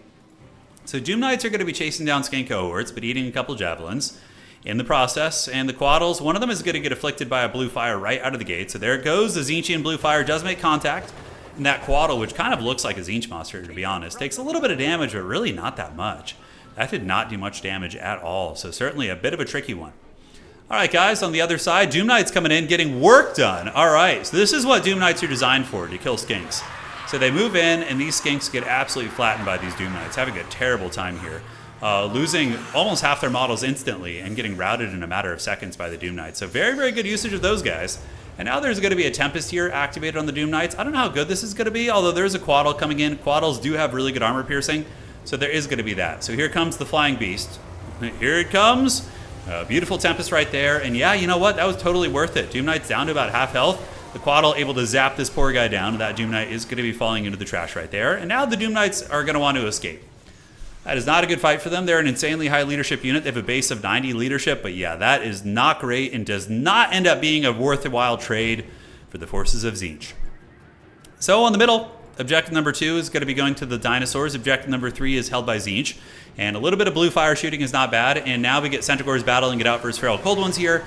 Feral Cold Ones are going to get smashed pretty bad. Centaurs of Tzeentch are a really hard-hitting unit. They have a great charge bonus. Basically a counter to the Feral Cold Ones. Not a counter, but like a softish counter right there. But Lizardmen are going to be sending in their Cold One Sphere Riders. Cold One Sphere Riders will be able to trade well into the Centaurs and fight back and have a relatively equal trade into them right there. Now, Doom Knights are retreating while Halberds surge through the ranks to get on top of the Saurus Warriors here. The Slan is going to be dropping a Banishment, so that is a really, really nice AoE spell being dropped by the Fat Battletoad right there. So he drops it like it's hot, nails those guys, and does a little bit of tertiary damage against the Halberds as well. On the side, the Feral Cold Ones of Lord Shaftesbury going to continue pursuing these Centaurs. Centaurs are going to want to retreat back. Yeah, it's a really good play. Get the Doom Knights to ambush them and then loop back around and charge them with those. So Doom Knights are going to be descending into a unit that normally counters them. Normally, Cold One Spear Riders will counter Doom Knights very decisively. But if the Centaurs can rally and turn on them, yeah, they do. That's going to be a dead Cold One Spear Rider for sure. But they're going to trade okay. Like, they'll not do badly. Although, with the Focus Fire coming in here as well, going to be a disastrous fight. Very, very good play there by Tzeentch, luring them to their doom. Up in the sky, we have Kairos Fate Weaver. He's a bit of a nerd, not much of a fighter. You know, he's not like his other Exalted cousins. He actually has lower combat stats, but he does use the Harmonic Convergence and tries to fight the Coatl. But the Coatl is able to push him back there. But so far, Lord Shaftesbury is in a very dominant position. We see one unit of Cold One Knights being, the Doom Knights being taken to Pound Town. Objective 1 and 2 owned by the dinosaurs. And over here, it just looks like most of the fights for Tzeentch aren't going great. Actually, those Cold One Riders there able to freaking get the Doom Knights with their anti-large spears and poke them down. And yeah, this is not looking good. These Doom Knights are going to take a horrific trade right there. Battletoad dropping a Uranus Thunderbolt. Lord Shaftesbury is able to roast those guys as the sweet siren of Lustria, the thick booty of the Slan, luring in the DPS, which is just wasted. And now we see Tempest activated on Kairos Fateweaver, and he's going to be getting attacked by the dreaded double. Dude, is the Quaddle meta upon us, guys? I feel like the Quaddles are actually really good here. Yeah, they're going to be chasing that freaking bird down, and he's going to get cooked. He's at 1100 HP. He's running very, very close to Demonic Crumbling, which is going to be a disaster for him. He's unstable, which is going to be an insane amount of damage, but the Quaddles are hot on the table. Centaurs of Tzeentch coming in as well, but the chicken has been cooked. Thanksgiving has been served early, although I don't know if it's Thanksgiving. That's more of a turkey thing. He is more of a chicken, but does he stabilize? No, he doesn't. So Kairos, taking too much damage from the Quaddles, is going to be heading back to the warp. Let's see. There he goes. All right, back to Tzeentch. And that's going to be a tap out right there, ladies and gentlemen. Very dominant victory for the Lizardmen. Using Tempest to kill the Doom Knights was crazy value. And the Quaddles were able to really, really dominate the Air Force. And they got it done.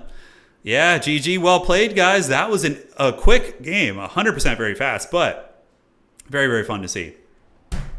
We'll never beat the Valkyria T-pose. Nothing will beat the Valkyria T-pose. That was probably the greatest moment in all of Total War Competitive was Valkyria T-posing. All right. Yeah, overall, the build just kind of got countered, right? Like, the Doom Knights did nothing.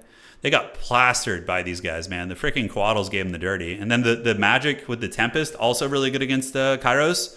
It just, a lot of the game just did, it just felt like the whole Tzeentch build was kind of countered to an extent.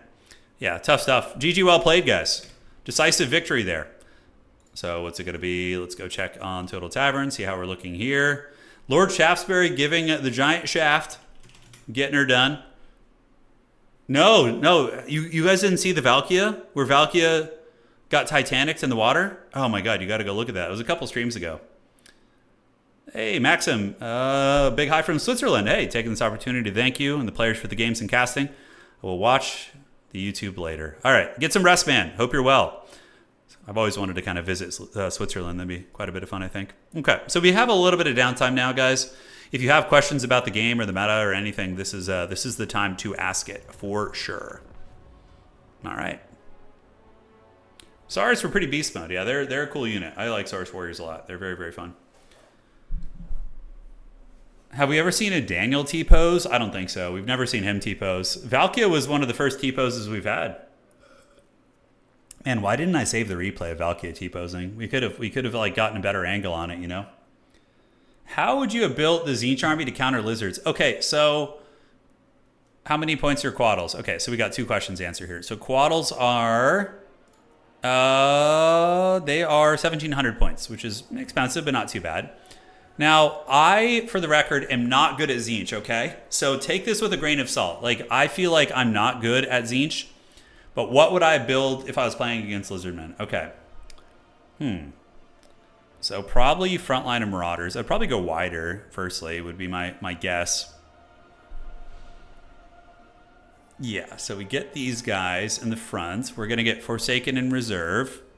I think two of those are fine with Zangors as like your infantry corps is going to be like these units. Centaurs of Tzeentch are pretty good. I'd probably pull two of those in reserve. Can you play Halo music on stream? Probably might be able to get away with it. Yeah, since it's another game. Because most of the game companies, they let people who cover games like play their music, but you never know. Okay, so yeah, you're going to need a little bit more in the way of infantry here. You could try and go like some Chosen Halberds. I mean, they can actually be very good. In the build, it really depends on the map. I would probably consider going Village, actually, and just using Infernal Gateway. Although, what do we have to worry about? Do we have to worry about... Yeah, so Village with Infernal Gateway is going to be pretty good. And from here, you can get like a Disc Master Lord if you want to with Colossal Strike. They're not bad. If your opponent has like a Slan or anything big, you can use these guys to like change the dynamic of the fight. Marauder Horsemen, I'd probably get like 2 or 3 of those guys just for utility. I just like them to get the objectives and give you that pressure there. Maybe a Soul Grinder of Tzeentch could be good too against Croxagors and against other big threats. It's not bad. And maybe we can kit you. We put you on a Chariot, actually. That might not be bad. Because on a Chariot, he has anti-infantry, but then you can give him anti-large with Colossal Strike, which makes him a pretty good dual-purpose character. A single Halberd in the starting army. From here, probably would get a Screamer. Got one of you guys. Exalted Flamers are actually pretty good in this matchup. I think they're good. Yeah, you can use them to cook pretty well. That's pretty fun, Ethereum. That sounds like a fun one. I don't know. The Exalted Flamer is a little bit untested. Like, a Changebringer is always pretty good, actually. But if they have Tempest, it's maybe not going to have such a good time. But I feel like not bringing a Changebringer is always kind of a mistake. Like, you should maybe have one in reserve. Like, something like this is what I would maybe bring. Yeah. I don't know. Like, the one thing I'm on the fence about is the Soul Grinder. You could arguably cut the Soul Grinder, but you need something. Like, the Soul Grinder can poke at a Slan the entire game. You can use it to poke at flying monsters. You can also use it to fight Croxagors in melee if you need to. But yeah, that's the one thing I'm not like super sold on. Part of me wants to get Severed Claw. Like, get the ROR Aspiring Champions. Then you cut this guy and then just get like a Zangor in there. Like, this build maybe feels a little bit safer, actually. Yeah, because here you have plenty of anti-large via the Horsemen, some Halberds. The Exalted Hero on a Chariot is a really cool tech with Tzeentch because he can use the Colossal Strike. So it's a Chariot that can have bonus first infantry and bonus first large, which is badass. That's super rare. So when he's fighting big monsters, you can activate that. Village is just like good and grindy. You basically just throw him into a Saurus Warrior unit and just use Infernal Gateway to kill their good quality infantry. That's probably the direction I would think I would go. Do you think Wood Elf or Vampire campaign is more fun? The Wood Elf campaigns are really fun. I haven't played a Vampire one in a long time, so I can't say. Okay. Let's do this. Still waiting on the matches here. Looks like we had a player drop, so Apostate should have how many points? So he's got 1. Should have 2 there. Okay, let's refresh this. Yeah, Doom Knights just didn't feel too strong there. What's your Beastmen versus Lizard build for Dom? So, Blake, are you saying that I'm the Beastmen player? Because I'm not very good at Beastmen. Beastmen are a faction I almost never play because I feel they're a little OP. And I'm allergic to overpowered factions, so, yeah. Apostate should have 3 wins. Perfect. Okay, that looks good. Do hybrid units take less charge damage if they have their spears out instead of the bows? So you're saying if they get charged from the front while they're shooting their bows? I'm actually not sure about that. I'd have to test that. Does their charge? I think their charge defense kicks in if they're standing still. That's like the big thing. Yeah, I think that's a big thing.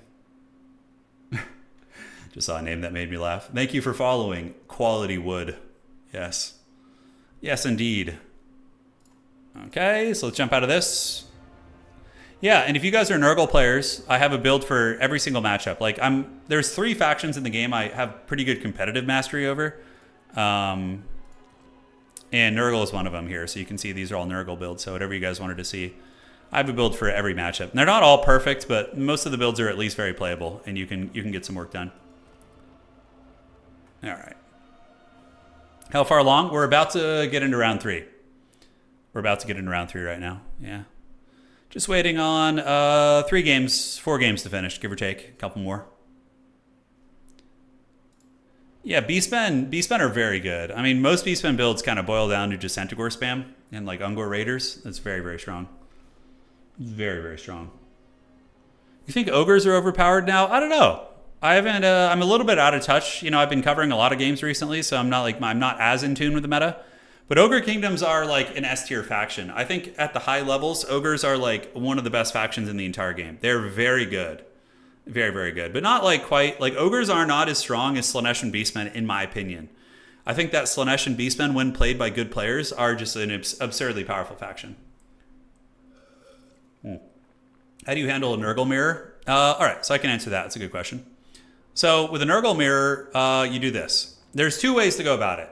But this is how I play it. I play a kiting build. So I basically use like mass ranged. I get 2 Soul Grinders, mass Horsemen, and a mobile character on a Chariot to run over infantry or on a Rot Beast.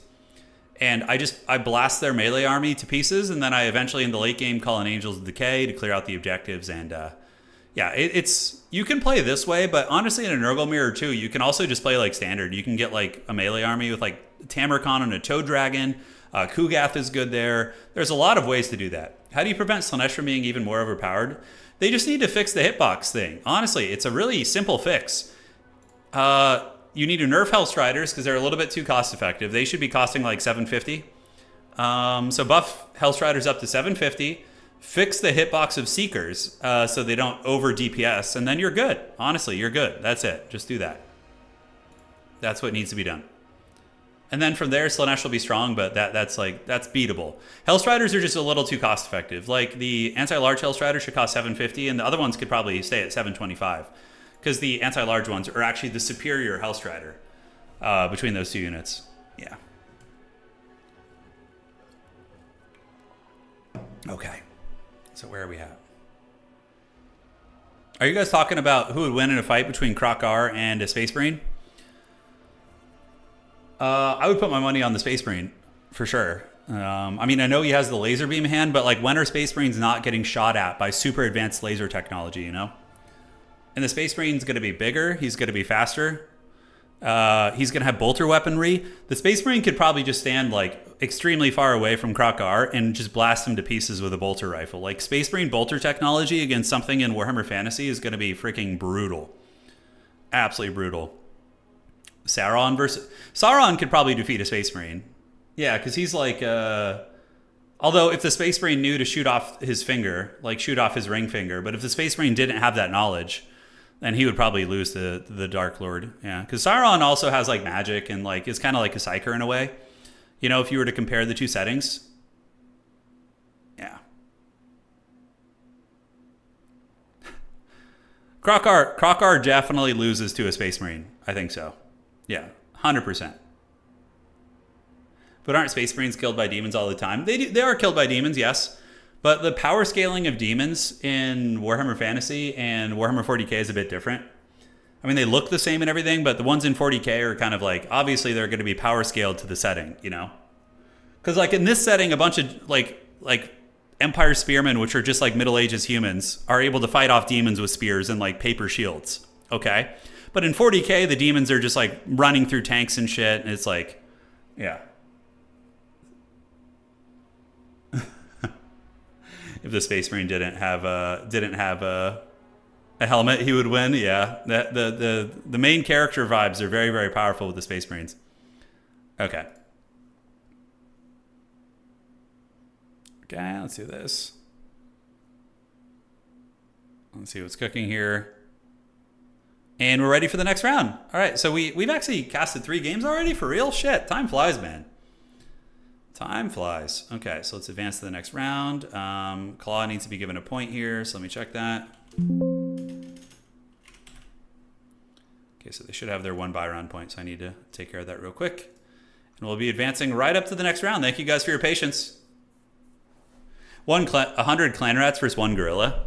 Probably the clan rats, because like a clan rat in some ways is scarier than a human because of their claws and their bite. You know, they have like the rat teeth and the rat claws and stuff, so they're a little bit scarier than a human in some ways, like in numbers, right? Like one-on-one, a human probably defeats a clan rat, like a warrior human versus a warrior clan rat, right? But like when clan rats get numbers, and their ability to swarm and their maneuverability probably makes them scarier than humans in similar numbers. So I would say that 100 clan rats would probably be able to take on a gorilla easier than 100 humans would. The swarming, you know, and the biting and the claws. That is but if you're taking their cowardice out of the picture, because clan rats are very cowardly, like if they saw like a giant gorilla coming at them like bloodlusted, you know, they're not going to want to fight. They're going to be less determined than like maybe the humans would. Would Space Marines be able to do anything against ghostly old world units? Probably. I mean, an Empire Spearman can fight a ghost unit and do damage to it, so I don't see why a Space Marine couldn't. All right, so refresh one more time.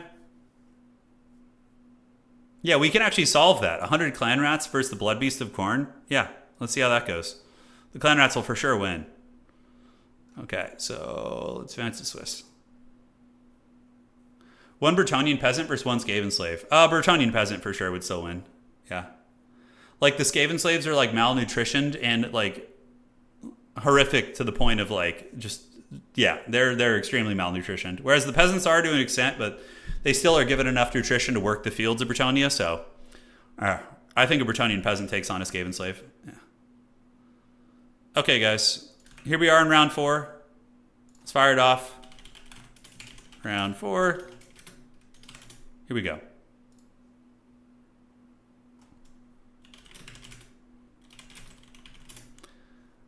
right. And where are we? So what are the games that we want to do? B6, Scrambled Egg. I'm trying to find a player we haven't casted yet.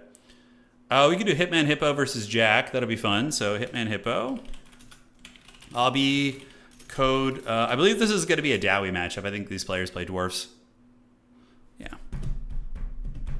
40k power scaling is whoever. Yeah, I mean, 40k is always going to be favored for Space Marines usually. There's very few works of fiction in the 40k universe where Space Marines, I mean, occasionally, like the Xenos are usually on the receiving end. Unless it's just like a million Tyranids versus like a single squad of like, you know, Death Watch or whatever the hell they're called.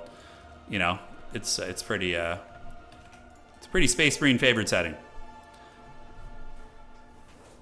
All right, let's get it. Here we are. Oh, somebody wanted to see Ogre Kingdoms. Yeah, nutrition is a hell of a thing. Oh, for sure. Absolutely. It absolutely is. All right, guys, let's get it. Ogre Kingdoms versus, we don't know what yet, but we are going to be getting the Champion of the Great Maw versus, I know Jack is a dwarf player. Yep, dwarves. Okay. So we're going to be getting dwarves versus Ogre Kingdoms. I don't think it's a dwarf mirror. I think it's ogres versus dwarves. Yeah. Yes, yes. Eldar Warp Spiders sometimes beat Space Marines. Yeah, yeah. I hear you on that. Time for me to learn a little bit about Total War PvP. Well, welcome. We are letting the players build their armies right now, and in the next couple minutes, we're going to be getting started. You're going to be seeing a battle between a bunch of short, hairy, shirtless men versus much bigger, shirtless, not so hairy men. I don't think the ogres aren't very hairy, right? They have beards. Some of the ogres have like beards and mustaches. Okay, there's a little bit of hair on those guys. Yeah, there's a little bit of hair. Yep, we got some Ogre Kingdoms. This is going to be fun. Yeah, Hitman Hippo's still going strong. Archaon versus Abaddon. Archaon's probably like a cooler character, right? I don't know. Like Abaddon, the way Abaddon is written in the Horus Heresy is a little bit like he's not a great character. But his 40k portrayals in the Black Legion books by Aaron Dembski-Bowden, I think he wrote those. So there's a book series about the Black Legion, which is from the perspective of Kion, who is he's a former Thousand Sun sorcerer who joins the Black Legion and kind of worked with Abaddon. But Abaddon is cooler in those books. He's definitely a much better character. Yeah, I haven't read any books with Archaon in them, so I can't really speak to his character. Yeah. Yeah, Abaddon is, you know, he was kind of a weird character back in the day, but he's gotten better. Archaon killed the full setting. Well, he didn't do it alone, but yes. And Archaon didn't kill the setting. Games Workshop did because they just wanted they wanted Age of Sigmar. It wasn't like a natural ending, you know? Yeah. What do you think is Nurgle's best matchup? Ooh, I don't know. Nurgle's actually really good against vampire counts. If you are a good Nurgle player and you play against vampire counts, you can have a pretty good time there. But Nurgle doesn't have like any matchup where it's like, oh shit, I hard counter you. Like that, they're kind of a weird faction like that. They don't have anything where they just take a fat one on their opponent, you know? Yeah. Your favorite trader, Marinus Fabius Bile? Yeah. He gets some work done. He gets some work done. Cadia stands. Yeah, I mean, as much as I think the Cadians are cool, they're definitely not standing. Their planet is pretty gone. No, but Cadia is very cool. Yeah, they're very awesome flavor wise. If you want to read Warhammer books, I can't speak as to which ones are written the best, but the best Warhammer books are probably honestly just the Gotrek and Felix books. They're very easy reads. They're very simplistic. They're written for like, you know, teenagers, young adults, sort of, I think. Well, some of the later books get a little bit more graphic, so yeah, it's fun. One sec here. Yeah, Trench Crusade, absolutely. I do plan on playing it someday. Okay. So over here. Was Age of Sigmar RTS so bad? It was pretty awful, yeah. It was pretty awful. I think it's probably a dead game already. The Realms of Ruin. I seriously, are people even playing that? You're able to see how many people play games on Steam, right? Can somebody check and see how many active players the Realms of Ruin has, the Age of Sigmar game? Age of Sigmar is just a setting that people don't gravitate towards outside of the tabletop game. Like, I've seen a couple attempts at an Age of Sigmar games being made, and they just are always flops. And people just don't seem to enjoy them. I mean, I personally really dislike Age of Sigmar. I think the universe sucks. But the models are really good. Like, the tabletop models for Age of Sigmar are really nice. Yeah. Zero? It's not actually zero, is it? Realms of Ruin had 0 players last Saturday? Holy shit. Oh my god, really? It had 0 players on a Saturday? Oh man, that's rough. That's what happens, you know? Community Hub shows nothing, jeez. The old world setting is way better. Yeah, it's way better. 14 players is its 24-hour peak, Jesus. 8 players right now. It's probably just like a couple of homies playing together. Rest in peace, Realms of Ruin. Dude, that game like just came out too. Average peak is 16. Got it. Okay. Well, Old World is fun because it's more relatable. Like it's a setting where it's like, you know where Prague is, you know where Altdorf is, like the impacts of the characters belonging to certain regions. Age of Sigmar is like so convoluted with like gods running around and like what even means anything. And then you have all these different planes of existence, like the realms. The realm gate system is really weird. It's like it's hard to perceive like what's happening where and is it actually significant, you know? Like, that's what I really didn't like about it. Now, you could make the same argument, but for Magic the Gathering. Like, oh, well, there's Dominaria. There's, what's the other one? Freaking Kamigawa. All these different planes of existence. But Magic was already kind of, like, built around that. So it makes you know, it just works in Magic because the entire lore is built around that. Age of Sigmar went from, like, a game where it was, like, yeah, you suddenly, you have like this cool old world like fantasy setting and that's like very concrete and relatable, has cool inflections of the real world in it. And then suddenly it's just like, all right, surprise, here you get a realm system. It's like, what the hell? Screw the realms, we're map nerds. Yeah, I just want a map of like one plane, one planet where you're like, oh, that's where the Chaos Dwarves are. That's where the Lizardmen are. You know, that to me is way more fun. That's way more fun. Yeah. For Exia, yeah, no, for sure. All right, ladies and gentlemen. Yeah, Blake, we have a Discord. Do we have any mods in chat who could drop a Discord link for the homie? If not, remind me after the game and I'll hook it up. All right, ladies and gentlemen, here we are in our fourth round. Shit, man, our fourth round is already here. It's going to be Hitman Hippo and the Ogre Kingdoms facing off against the regular dwarves on the other side. So Ogre's going to be using a couple Ogre Bull units, which are very good. Dual weapons against dwarves. You know, they can send some of them flying. Noblars to take the damage. And the big heavy hitters in this game are going to be the Stonehorns. So it is going to be regular Stonehorns or Hunters on Stonehorns? Regular Stonehorns here. Yep, so these guys are pretty good. Anti-infantry, armor piercing can absolutely run these guys over. And on the backside, it is going to be a Slaughtermaster of the Great Maw. Yeah, with Troll Guts to heal the big boys. For the Dwarf army here, it's going to be a Jack, one of our resident Dwarf enjoyers. He's going to be using 2 cannons, so we do have these bad boys here. So it is going to be cannon time. And the cannons on this map, not going to be super great because of all the trees, but we'll see if he can make them work. We have double Master Engineer. So Master Engineers are pretty good against big monsters. They have these like hunting rifles and they can put some damage down. They also have a slow ability, so you can slow them down and make them more susceptible to being shot, which is quite good.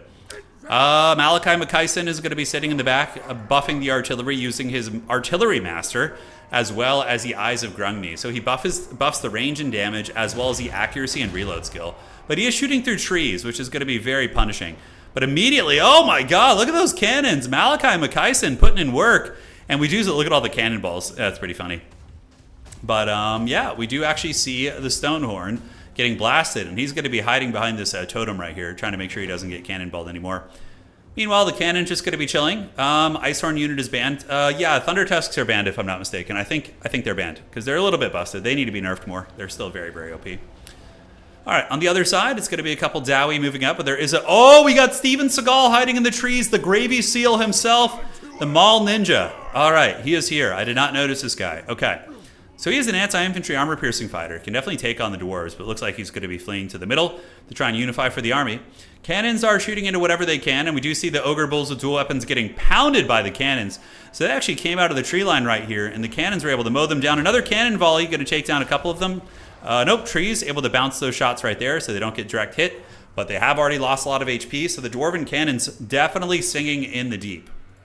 All right, guys. Advancing up, we do see the Dwarvish infantry taking form here, as on the backside it is going to be Noblar Flingers throwing their pebbles, but the Dwarves do have their shields, so they should be able to mitigate most of this damage coming in and not take too much. On the backside, we do see some special operations Gorgers. So Gorgers are a stealth unit for the Ogre Kingdoms. Pretty good at creeping up on Dwarven artillery, but also a good armor-piercing unit in general. So they're going to be moving up. Meal Team 6, indeed. Indeed it is. All right, so the Dwarf Warriors that advance on this objective are going to be taken to Pound Town by the Stonehorns. So the Stonehorns basically running through these guys, getting into the Dwarven ranks. And the Dwarves will take a couple swings here, but oh, yeah, they even did the same animation. That's pretty funny. But yeah, it's a lot of damage right there. Dwarf Warriors, they do get the objective, but are going to be getting massacred over here for a while, as we see Giant Slayers being called in. So Giant Slayers are designed to take down big stuff, and we're going to see if they can catch them. Yeah, we'll go back to that. So in the middle of the map, Dwarf Warriors versus the Eshin Maneater. Steven Seagal's fighting. Dwarf Warriors holding these guys down as well.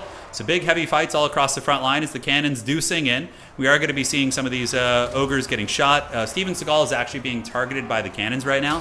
So he's going to be using his weave attacks right here. He's using the sword he ordered from his anime magazine. And yeah, he's trying to fight here. One cannon has now switched over here on the far side, so the cannon is going to be shooting into the epicenter of combat.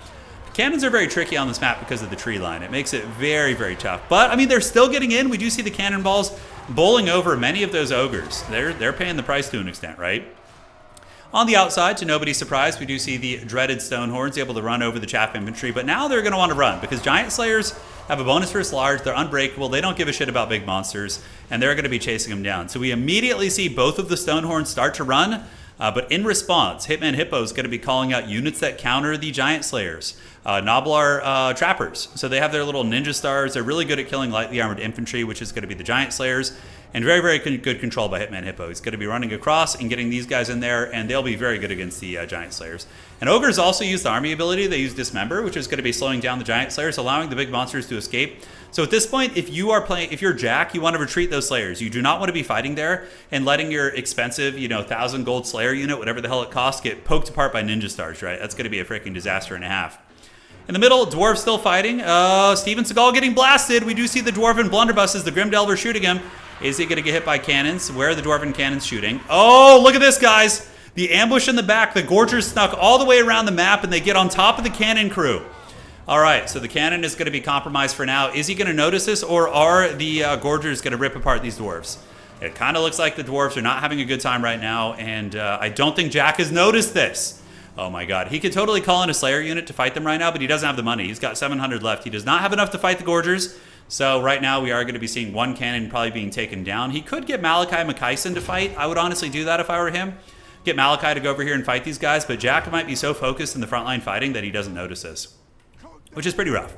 So one cannon going to be taken offline in the middle. The Dwarves do get the objective, I believe. Yeah, the Dwarves were able to get it just because they have a lot more units fighting on the point. The Ogres have been getting barraged by cannons all day, to the point where Jack is actually pretty heavily ahead in value right now.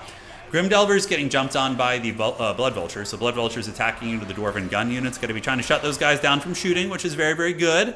But on the backside, has the cannon been taken down? Yes. But now, here's the thing. Yeah, the cannon got taken down, but if these Gorgers die for it, it's not really worth it, to be honest. Because they're expensive too, but the Dwarven Slayers are going to just annihilate them. You can see the Gorgers getting taken down very quickly. These dwarves were born and bred for one purpose. So they've committed a shame to their ancestors for one purpose, and that is to annihilate monsters. So Gorger's going to be taken down, and oh my god, Dwarven tenacity, man. The Dwarven leadership is so good. Despite the crew getting absolutely taken apart, the Dwarves are still coming back, and that cannon is still going to be online, which is a disaster and a half for the forces of the Ogre Kingdoms. So macro look at the battlefield. Objective number 1 belongs to the Dwarves. Objective 2 belongs to the Dowie as well. They still seem to be chilling out here with a lot of Dwarven units fighting tooth and nail in the objective. Dwarven leadership is really, really no joke. And now on the backside, Ogre Bulls on their way in. The Stonehorn getting very, very low from something. Looks like some of the Giant Slayers were able to get their claws on them. Yeah, about 600 value, not bad.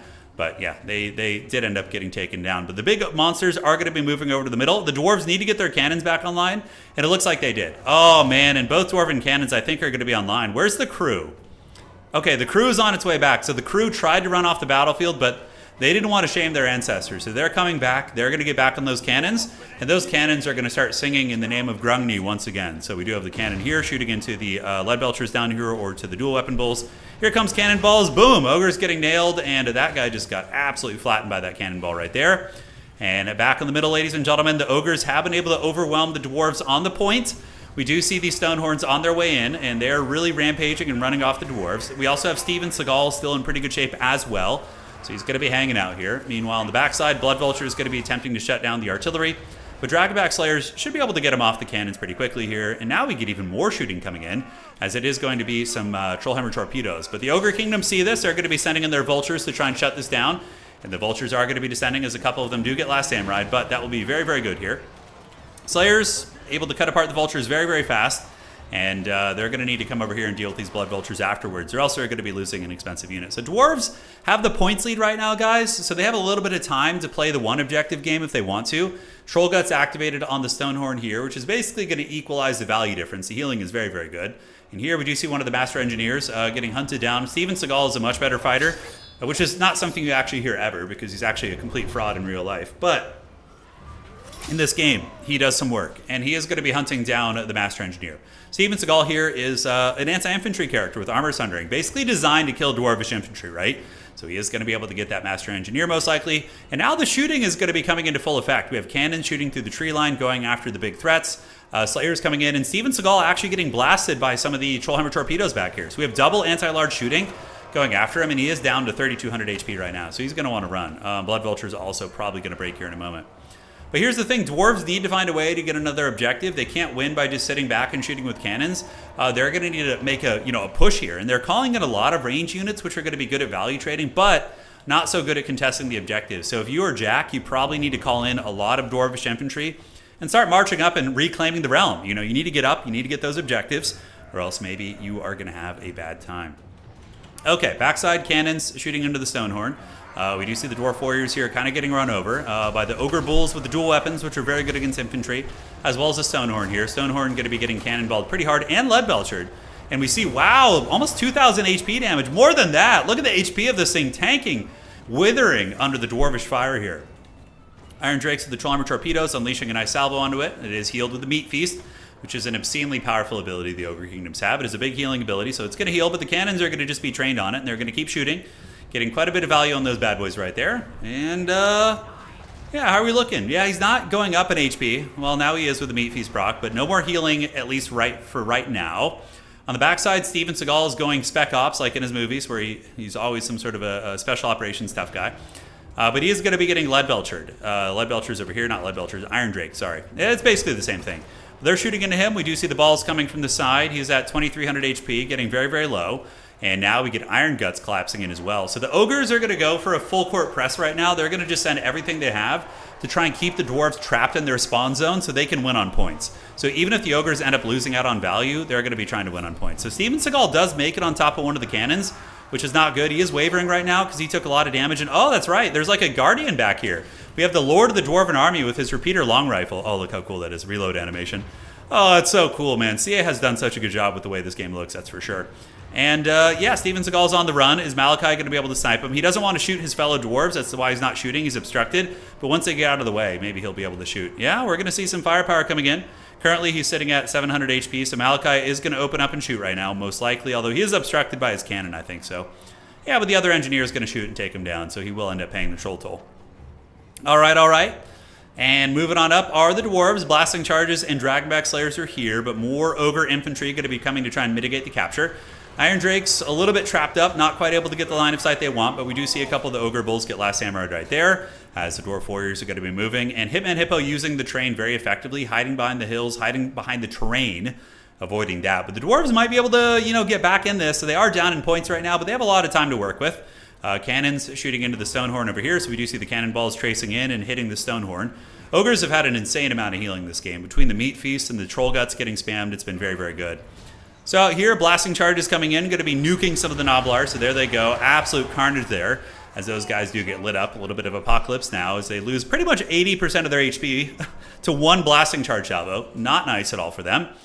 And the Ogre Bull's going to be trying to intercept those guys, but immediately going to be running into the firepower. The Dwarves, a faction that really likes to cover each other, so they'll have one unit supporting another. The combined arms is very, very fun to see. But yeah, the Trollhammer torpedoes will make very quick work of these guys, and you can already see it, as a matter of fact, those guys turning and running.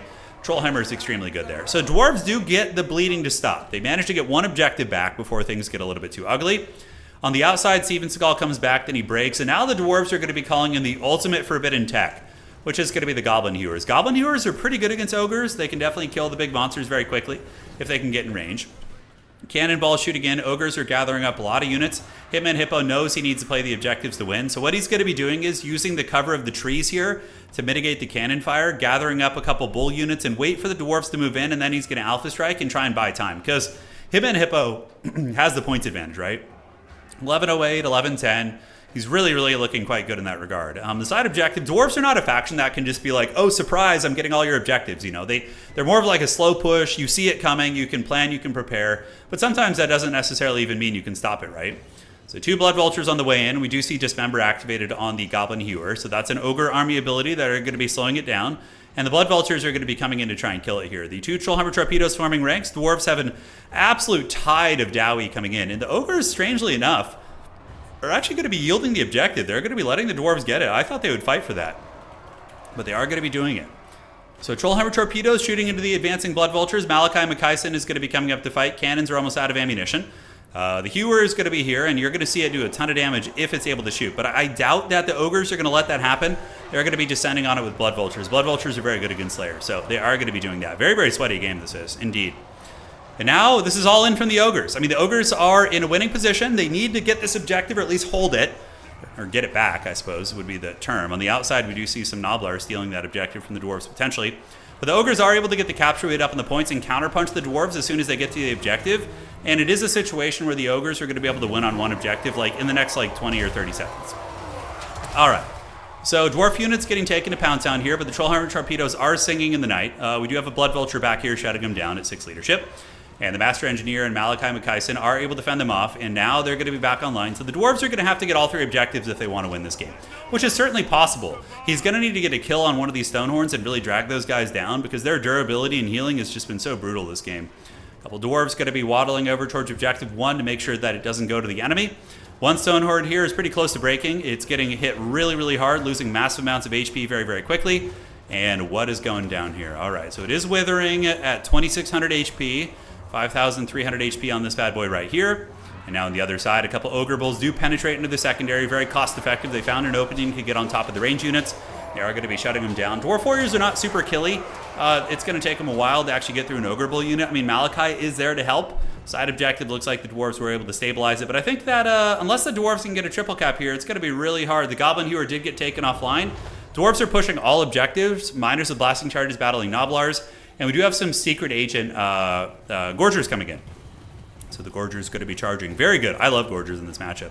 Because they can take on most Dwarf units one-on-one. They just like are really weak to shooting, but the fact they have stock makes them very sneaky. And they can get in there and really, really ambush units in bad position. So right now we see 1,400 points approaching for the Chungus Kingdom. So they are going to be getting there. We do see a little bit of supporting fire coming in the flank as the Grim Delvers wanted to help out, but I think they're going to be switching their sights onto something else or maybe going to the middle. But yeah, it's going to be GG well played. Ogres are going to win the game. The Dwarves just kind of were sitting back here for too long. They needed to be a little bit more aggressive. Not that they could have like done much with the build maybe, I'm not sure. But overall, the Ogres were able to keep them off the objectives long enough and really, really push them back. We get to see the Goblin Hewer now. We do see a Goblin Hewer in here launching literal throwing axes at these Iron Guts. Iron Guts are going to have a terrible time with these. You can probably see a lot of HP. Yeah, they're already down to half health after a couple seconds of that thing shooting. Goblin Hewers are freaking awesome, by the way. They do a bunch of work.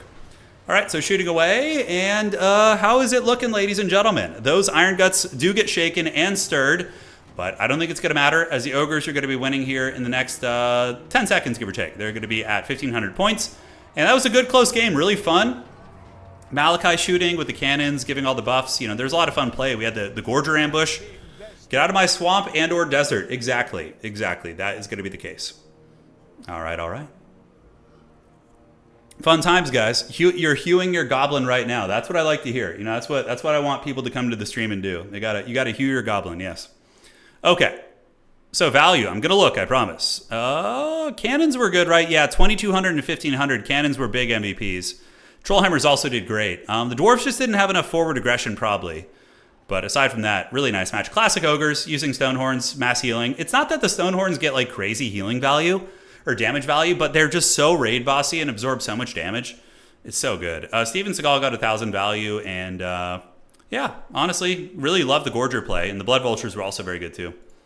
GG, guys. So that was the 4th and final round of regulation, and now we have the semifinals and the grand finals to go after this. So that's going to be the plan. All right, all right. Thank you all for joining.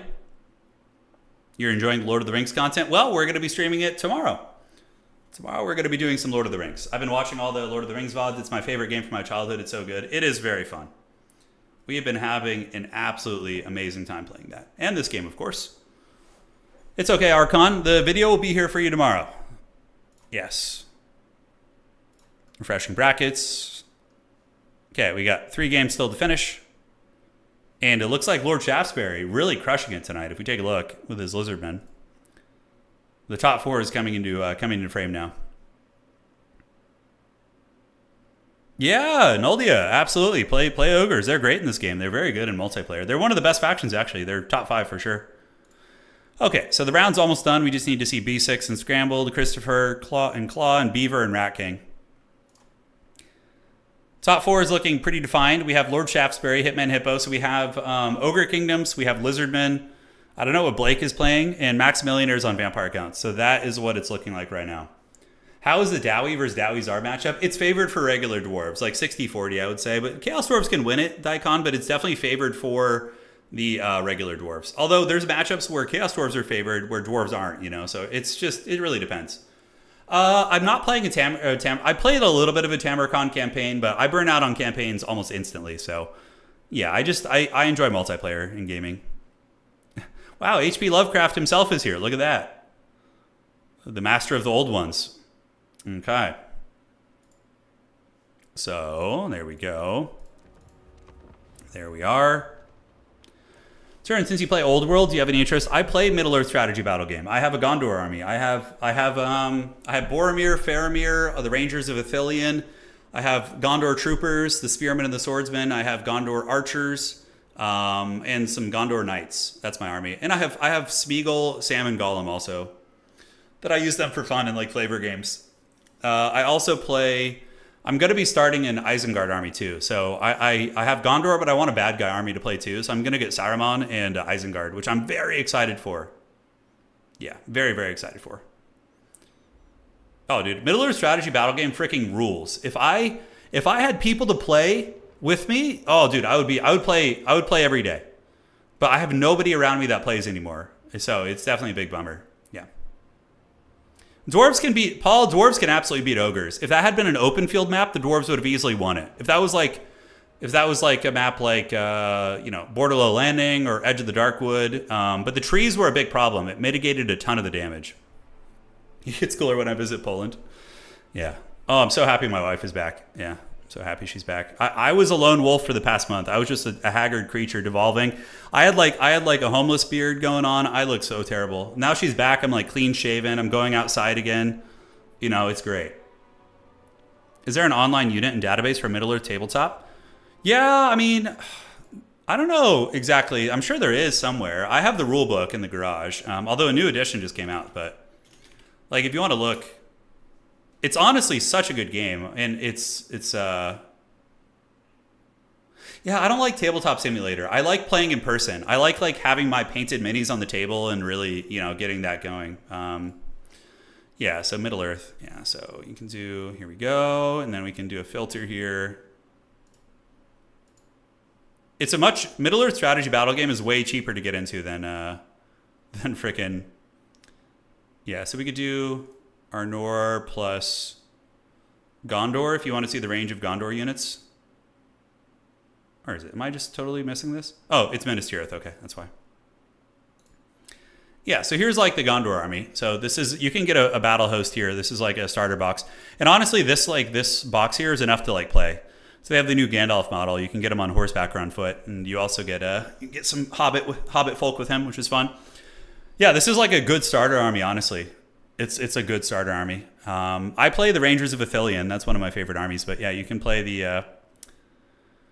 let's see what else we got. Yeah, here's Faramir. Faramir's model is really good. I have all these guys. Yeah, there's Faramir, and there's the Madril and Damrod, which I didn't remember their names, obviously. They're kind of minor characters there. Yeah. Oh, it's sorting by all the good guys again, yeah. So you can go through and look. But there's some models are really good, but some are really terrible too. Yeah. There's some fun ones. Like there's some really retro ones that you're like, yeah, that came from the early 2000s. Let's see who else is fun. Yeah, Isengard is pretty rad. Saruman is like an extremely cool looking model. Okay, so let's go to Middle Earth again. Evil. You also have the armies from the Hobbits too. So we're gonna do Angmar, Barad-dûr, Corsairs of Umbar, Dunlin, Far Harad. There's so many cool units, but Isengard is badass. Yeah.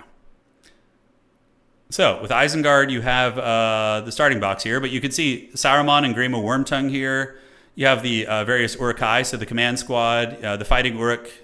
Here you have Uruk warriors, which you can equip with either polearms or sword and shield. Uruk-hai crossbows, Uruk-hai berserkers. It's freaking so cool. The Hobbit armies are actually very cool. Look, like the Hobbit movies weren't like the best thing in the world, but like I enjoy watching like that. Like I enjoyed them enough. Like sure, they weren't the Lord of the Rings trilogy, but it could have been worse. Well, I don't know. It was pretty bad, but you know, it was not the best. The Warg Riders are really cool. Yeah, you want to see some of the Hobbit armies? Let's check it out. So one of my favorite Hobbit armies is the dwarves. The armies of, where is it? Erebor Reclaimed, Halls of Thranduil, Radagast. The armies, Lake Town is cool too. Lake Town is really fun. So let's just look through the Hobbit stuff. We could just look through it all actually. Yeah. So here's the Warriors of Erebor. So these are like dwarf warriors. And then you got the, the Warriors of Lake Town of Dale. You got the Lake Town guys from the Hobbit, obviously. Mirkwood. The Mirkwood army looks really good. The Mirkwood elves are dank. And Thranduil has a great model. You got Beorn over here, which is really cool. You have him in his bear form because you can switch between the two forms in the game. Yeah. Yeah, it's freaking cool, man. The dwarves, these are some of my favorite models from the entire setting. The Grimhammer, so these are like elite dwarf warriors, yeah. Like you can honestly use these for Old World. They look pretty damn good. I treat the Hobbit trilogy as like a fun adventure closer to Pirates of the Caribbean style. Yeah, that's a good way of looking at it for sure. Dude, Middle-earth strategy battle game is a really good game. The rules are amazing. They're really good. If you can find a friend to play with, like let's say you and your homie, you don't play a tabletop game, you've dabbled, but if you can find a friend, one of you goes good guys, one of you goes bad guys, you're going to have so much fun. The rules are a little complicated, but you can learn them. And then you're going to get so much Lord of the Rings flavor. It oozes from the game. Yeah. The Tom Bombadil's in the game, yeah. I don't know which faction he's under, but he is there. All right. Sorry, guys. I was boomer ranting. All right. So we have our top four. Yep. And we're going to advance the top four right now. Here we go. And there we are. I'm definitely going to do an Isengard army, though. I just want to get Saruman. Just get Big Pimpin' Christopher Lee out on the battlefield, just putting in work. Oh, yeah. Plus, the minis are a little bit smaller for a Middle-earth strategy battle game. They're a little bit easier to paint. They're not like as detailed as like modern models. They kind of have that old school feel there, yeah, which is nice. All right, so top four time. We have Maximilianer versus Blake. Okay. Let's go into tournament chat. And top four. So Maximilianer versus Blake. Oh, it's Hobo Honkers. Oh, I remember him. And Hitman Hippo versus Lord Shaftesbury. I'm going to cast the game with Maximilianer. So we're going to do Vampire Counts versus Hobo Honkers. I don't know what he's playing, but we're going to find out. Yo-yo. We'll cast your semis. Here we go. Let's get it, man. Yeah, like, honestly, you can get a full Isengard army for like $80 or something, which is obscene. It costs... You can get a full Isengard army for like $80, whereas a box of single Space Marine units, like a Space Marine tactical squad of like intercessors, is going to be like $80. You know, it's insane. It's so much more cost effective to play the Middle-earth game. Oh, man. All right, guys. So let's get this. I just want to play Isengard, and every time I go into my friend's garage, be like, a new power is rising. And just drop quotes from Saruman the entire time. I got to make him play Rohan, so then I can just shit talk Rohan. What does he say in the movies? When, like, remember when Theoden in, like, the Fellowship has, like, Saruman cornered at his tower? And he's like, what is Rohan but a gathering of brigands? And, like, he says something, he's like, and the children roll with the dogs. He's just, like, shitting on Rohan all hard. Oh, He's just all evil and venomous. I love it. You got to get them Isengard Berserkers. Oh, I will for sure. Yeah, where the brigands drink in the reek. Yeah. Just top tier shit talking Saruman has, you know? Yeah. Lesser son of greater sires, yeah. Best burn ever. I know. All right, we got High Elves versus Vampire Counts. This is going to be fun. So let me go refill my water, guys, and we'll be right back. Thank you all for joining. BRB.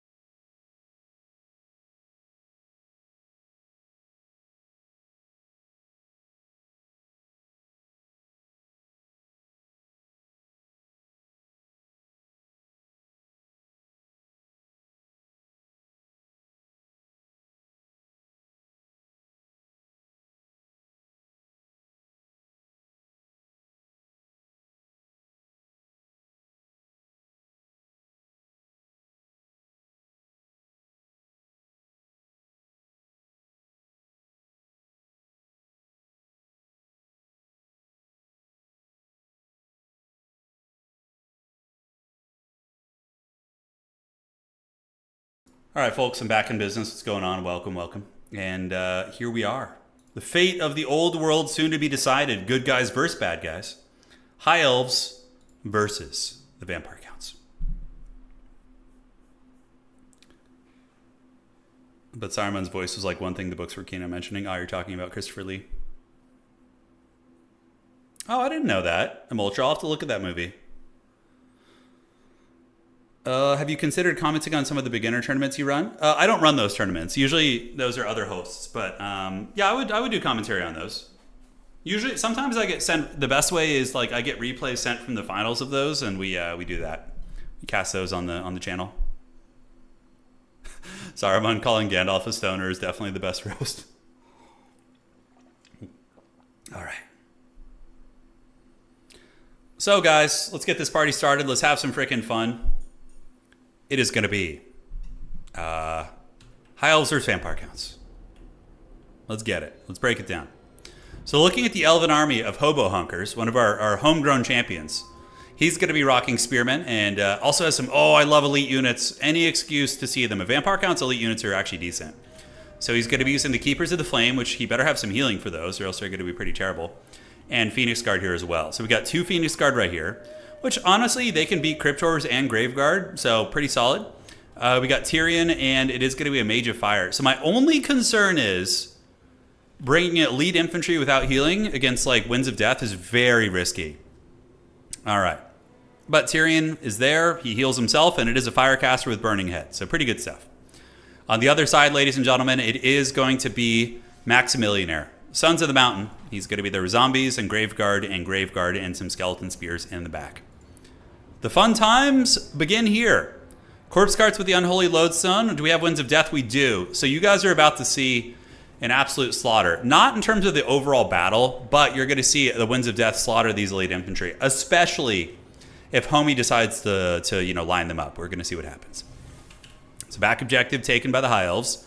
Tyrion and the Firecaster are going to be lurking. What other spells does she have? So Winds of Death, Raise Dead, and Invocation. Okay.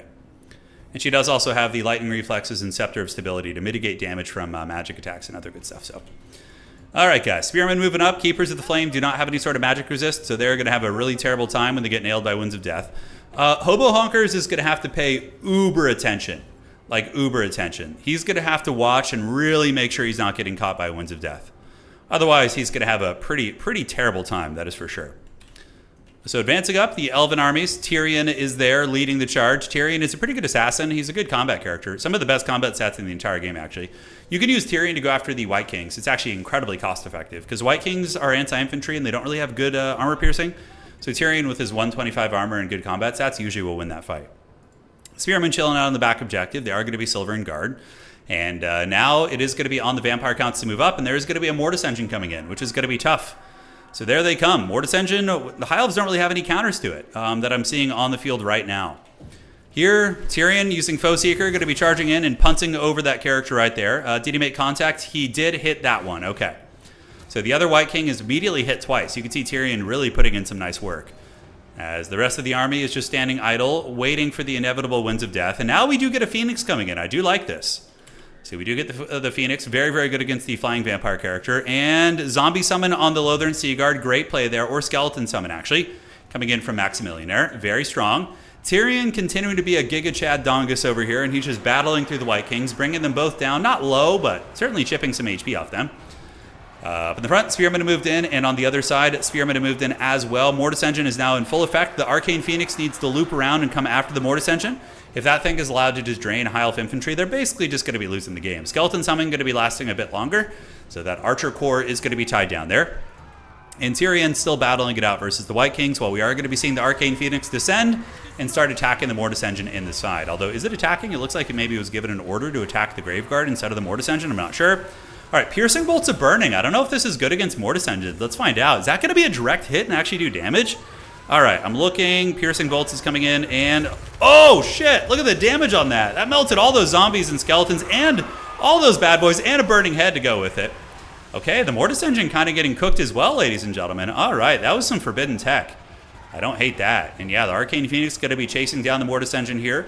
Tyrion is really, really cutting apart these Graveguard. And the thing is, Tyrion has a healing ability, so even if he gets very low, unless he gets routed, he's going to be able to heal himself and not really care too much. Mortis Engine is actually on death's bed right there, guys. Oh my god, it's crumbling! The Phoenix is hot on its tail. -8 leadership, which means it is going to be disintegrating and taking damage over time. Another big hit, -3, -48. Oh my god, is it going to just start disintegrating hardcore? Okay, it's getting chased. The Vargeist are going to be moving in, trying to stabilize it. The crumbling continues, -40 leadership. Mortis Engine does get back. And now back up at the main line, the Keepers of the Flame are doing very good. They'll cut through pretty much all these units. Tyrion is methodically basically just killing these White King characters. Meanwhile, the Arcane Phoenix is going to be retreating away. On the backside, the objective is in the process of flipping. The Silverin are being overwhelmed by the sheer numbers of the undead. We are going to be seeing Rangers called up, and they might be able to get there, not in time, but to get the point back. So Vampire counts are certainly cackling on the objective. Keepers of the Flame are doing very, very well. And here, dude, he's using this Piercing Bolts of Burning ability. This is very interesting. Let's see what it does against the Vargeist here. Okay, so it's activated. They're at 5,800 HP, and now they're down to, okay, 4,300. I mean, that's not terrible, actually. Really interesting usage of that spell. Seems to be good against Monstrous Infantry as well. So Arcane Phoenix is going to be bouncing over. Tyrion also going after the Mortis Engine. You can see him looping around the outside. We do have some archers coming back online. Immediately need to be given an order to go after the Mortis Engine. The Mortis Engine does get hunted. Tyrion bumping it in the back. Not quite able to connect. Arcane Phoenix trying as well. Mortis Engine able to slip away. The Lamian Vampire Lord providing a little bit of support with the Vargeist, which of course are very, very good mass. But here's the thing. If the Mortis Engine isn't draining the elite infantry, it's kind of, you know, these heroes are doing their job. On the backside, Rangers do arrive. Rangers will be a hard counter against zombies and skeletons. But the Vargeist will wreck these cavalry. The Silverhelms are going to want to retreat. That is for sure. Yeah, High Elves can't really afford to be stuffed back for too much longer, you know. On the backside, Spearmen shooting into the not Lothern Sea Guard, into the Mortis Engine here. And the Arcane Phoenix actually does get killed. It gets taken apart by the Vargeist as well as some of the supporting chaff on the ground. Tyrion's still trying to get away, but he is trapped up by these Vargeist. They're doing a lot of work. And now there's going to be another Piercing Bolt's coming down. It does connect, but it is partially dodged. So that time Maximilianaire was able to get out of the way. He did escape that. So he is Netflix and chilling there. It does look like vampires are in a more controlling position. The elite infantry, the High Elves, are not doing badly. They're actually doing quite good. But Tyrion and the Arcane Phoenix, the heroic center core of this army, is struggling. Tyrion gets in, big damage. I mean, this Mortis Engine's at 8 leadership. We got Black Knights being called in. If Tyrion can kill the Mortis Engine, maybe there's going to be a sliver of hope. Oh my god, 131 HP, -55 leadership. It's probably going to be just disintegrating here. I don't think even the Invo is going to be able to save it. Crumbling. Tyrion going in for the kill. He's doing a lot of work this game. Tyrion's been an absolute raid boss. I love seeing like simple combat characters do work. And the Mortis Engine explodes, and with it the undead nearby are rattled. And will the Elven Infantry be able to carry from here? Now we do see the Lamian Vampire Lord a little bit trapped up here. Tyrion has a rage boner and is going to be on his way over to maybe try and take down the Lamian Vampire Lord. If that's the case, it could be quite good. The Elves are able to secure this point. Looks like the Vargeist did get taken down, and the objective is going to be going back to the forces of Usurian. So the Elves are going to be all right there. A little wind spell coming in. That's going to be Sunfang as Tyrion is trying to kill the White King. So he's methodically going around and just going after targets. He's like, Mortis Engine, I want you. And now he's like, I want this White King here. I'm going to get it. Silverhelm's getting wrecked pretty badly by the Vargeist, which is, you know, it is what it is. Feels bad for them. But elite infantry doing work. Probably not a crazy amount of value on them. Let's go ahead and check. Oh, 1,300 is pretty damn good already, and they still have a lot of fight. There's going to be another piercing bolts coming down here, but Maximilianer has gotten very privy to dodging this ability, and he is going to be getting away. So a bit of an unfortunate situation there for Hobo Honkers. But yeah, look at the Keepers of the Flame just beating down Graveguard, you know, tanking all these different units here. The Mage of Fire is getting hunted by the Lamian Vampire Lord. Meanwhile, Tyrion battling this Ancient White, and it looks like he might be able to get the kill on it. It's at 500 HP. It's leadership holding firm, but Tyrion is probably one of the better duelists in the game for his price point. Obviously, there's more expensive characters that can beat him just by, you know, how beast mode they are, but in this case, you know, he's going to be able to do some work here. So White King is at 577 HP. Keepers of the Flame, 1,400 value, so doing some solid work right now.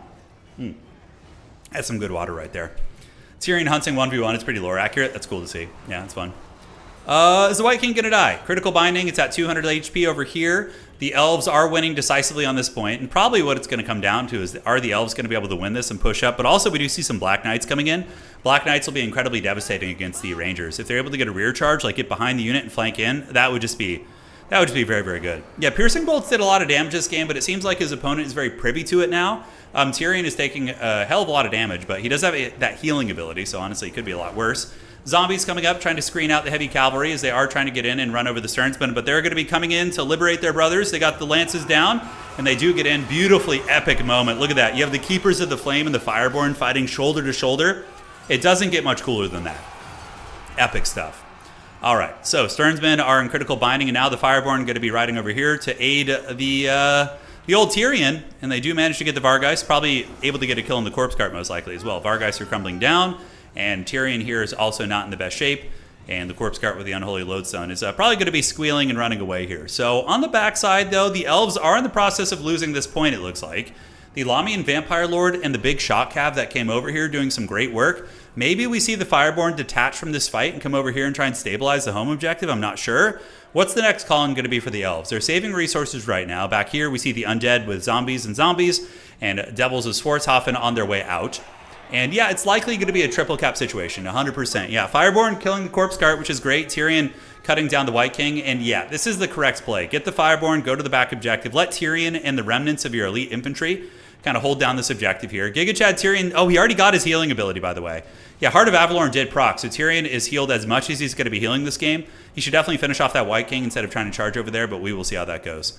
All right, coming in, are the Silverins going to hold? They're broken. Oh, MLG Zombie Summon, so good and tasty. That was a really, really good micro there, but also a good micro by Hobo Honkers. He sees it coming, he dodges the Zombie Summon, and is going to be looping up and around to try and get to the point. Vampires are definitely in a bit of a commanding position, and Tyrion is once again, you know, doing work. He's sitting at 2,600 value this game. Very, very fun stuff. And Keepers of the Flame over here, trying to hold it down. Value on the Keeper is 1,800, which is beautiful. And I suppose that Hobo Honkers feels that he can like get a lot of value by just crushing over here, and then he's going to have to triple cap in the late game to win this. But I think we're going to be seeing Vampire Counts and Maximilianer probably make it to the grand finals tonight. The Elves have put up an excellent fight. This has been a great game. But I think that at the end of the day, Max is probably going to be closing it out. Yeah, the points are just too far ahead, and the value is also favoring the Vampire Counts, and Tyrion and the Elves don't have as much healing, right? We've seen several indications of Nehek going down. Beautiful rear charge right there, by the way. Graveguard going to get pancaked. Yeah, the Fireborn do have good AP value, so they are able to kill Graveguard. And now they're going to be bouncing over here to help out Tyrion. Ooh, Lamian Lord getting a little bit crunk. Uh-oh, that could be a big throw. That Lamian Lord just freaking landed in the middle of the Fireborn and Tyrion. Oh, shit.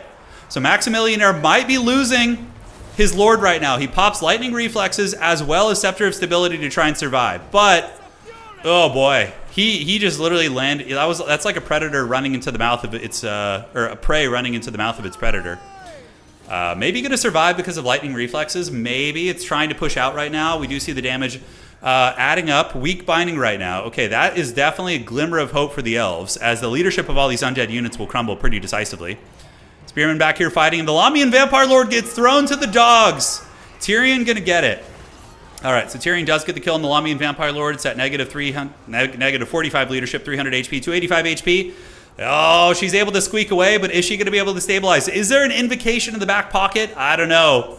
Lamian Vampire Lord, she's like, help me out, kid, I'm too weak. Okay, we gotta see if she T-poses when she goes down here. So she's gonna circle back, and down goes the Lamian Vampire Lord. Nope, just a normal tumble on the ground. And Tyrion trying to put this game on his back. But I don't know if it's going to be enough. I don't know if it's going to be enough. You know, the elves, oh my god, the elves are threatening every objective right now, actually.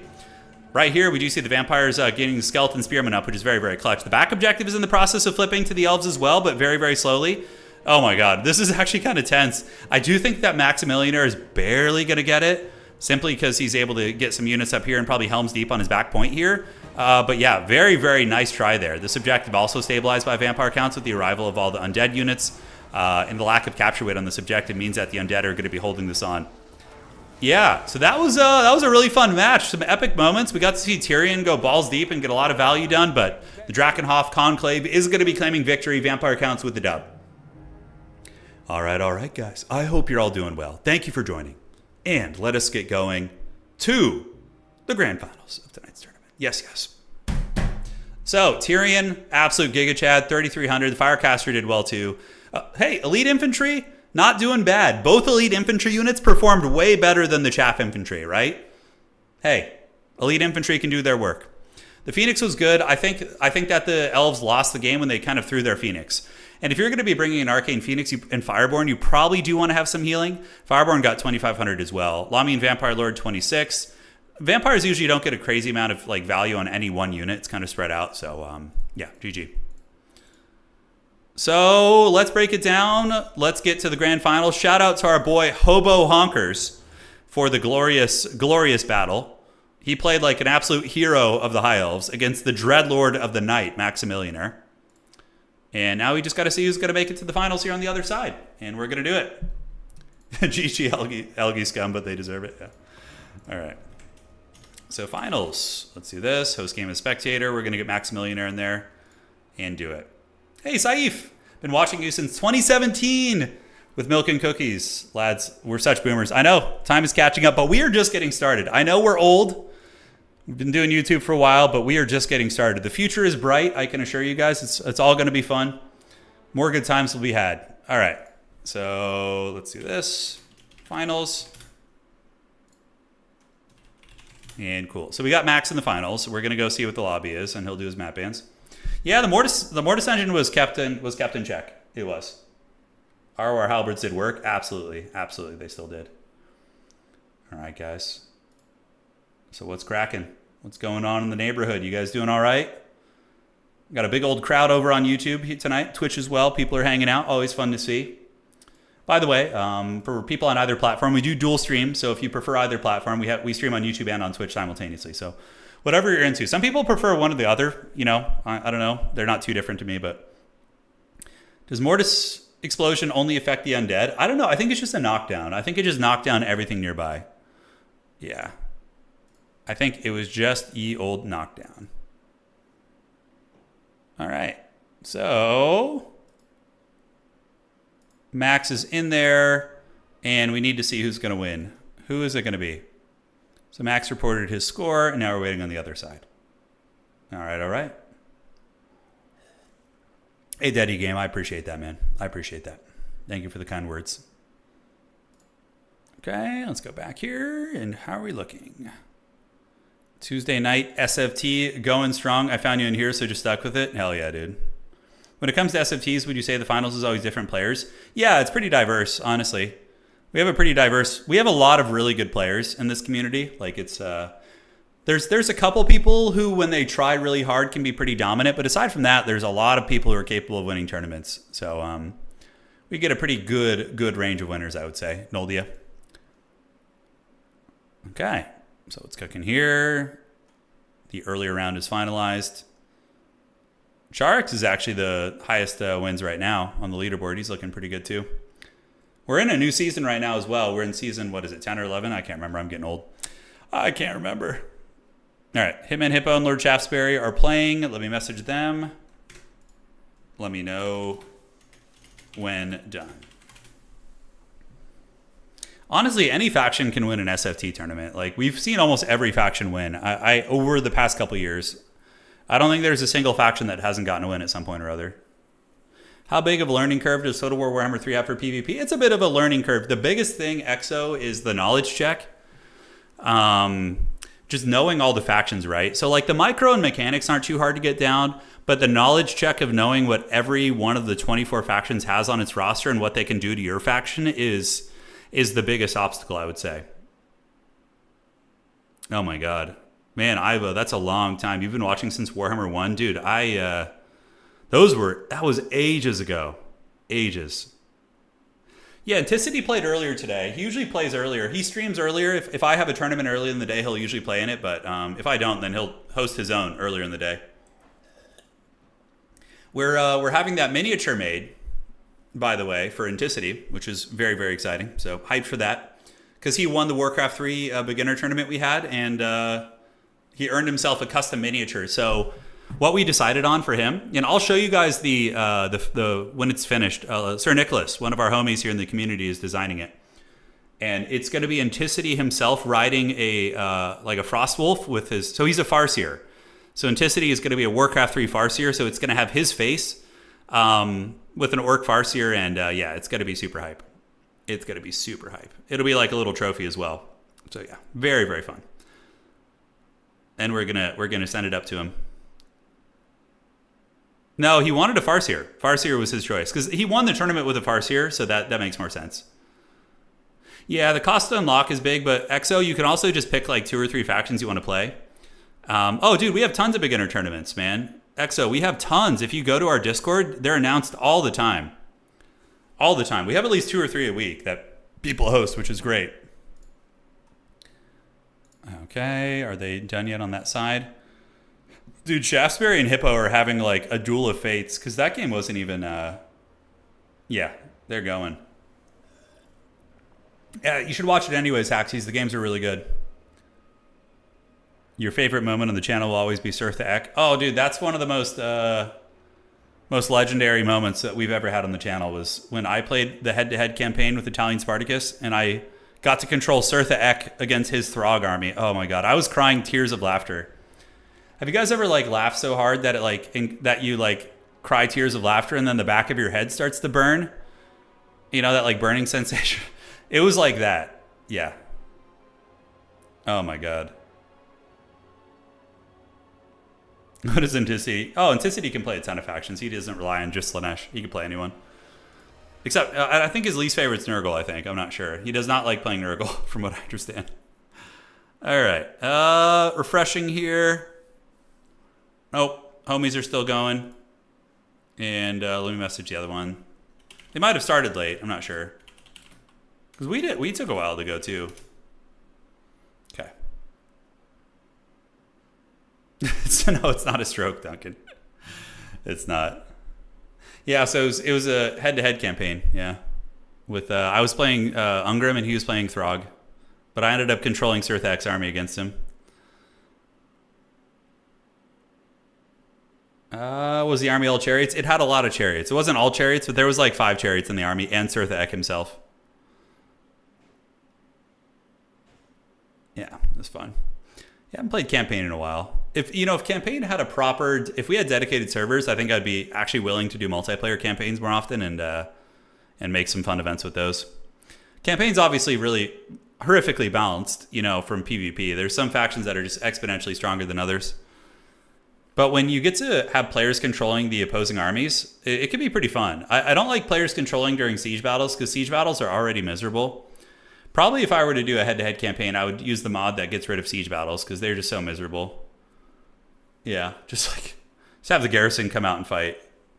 Any plans to play in a tournament? Yeah, I do plan on doing it soon, Duncan. I don't know when, but sometime in the next week or so we'll play. Tomorrow we're going to do Middle-earth strategy, not Middle strategy battle game. We're going to do Age of the Ring tomorrow. And then I'm thinking of Age of Empires a little bit later in the week.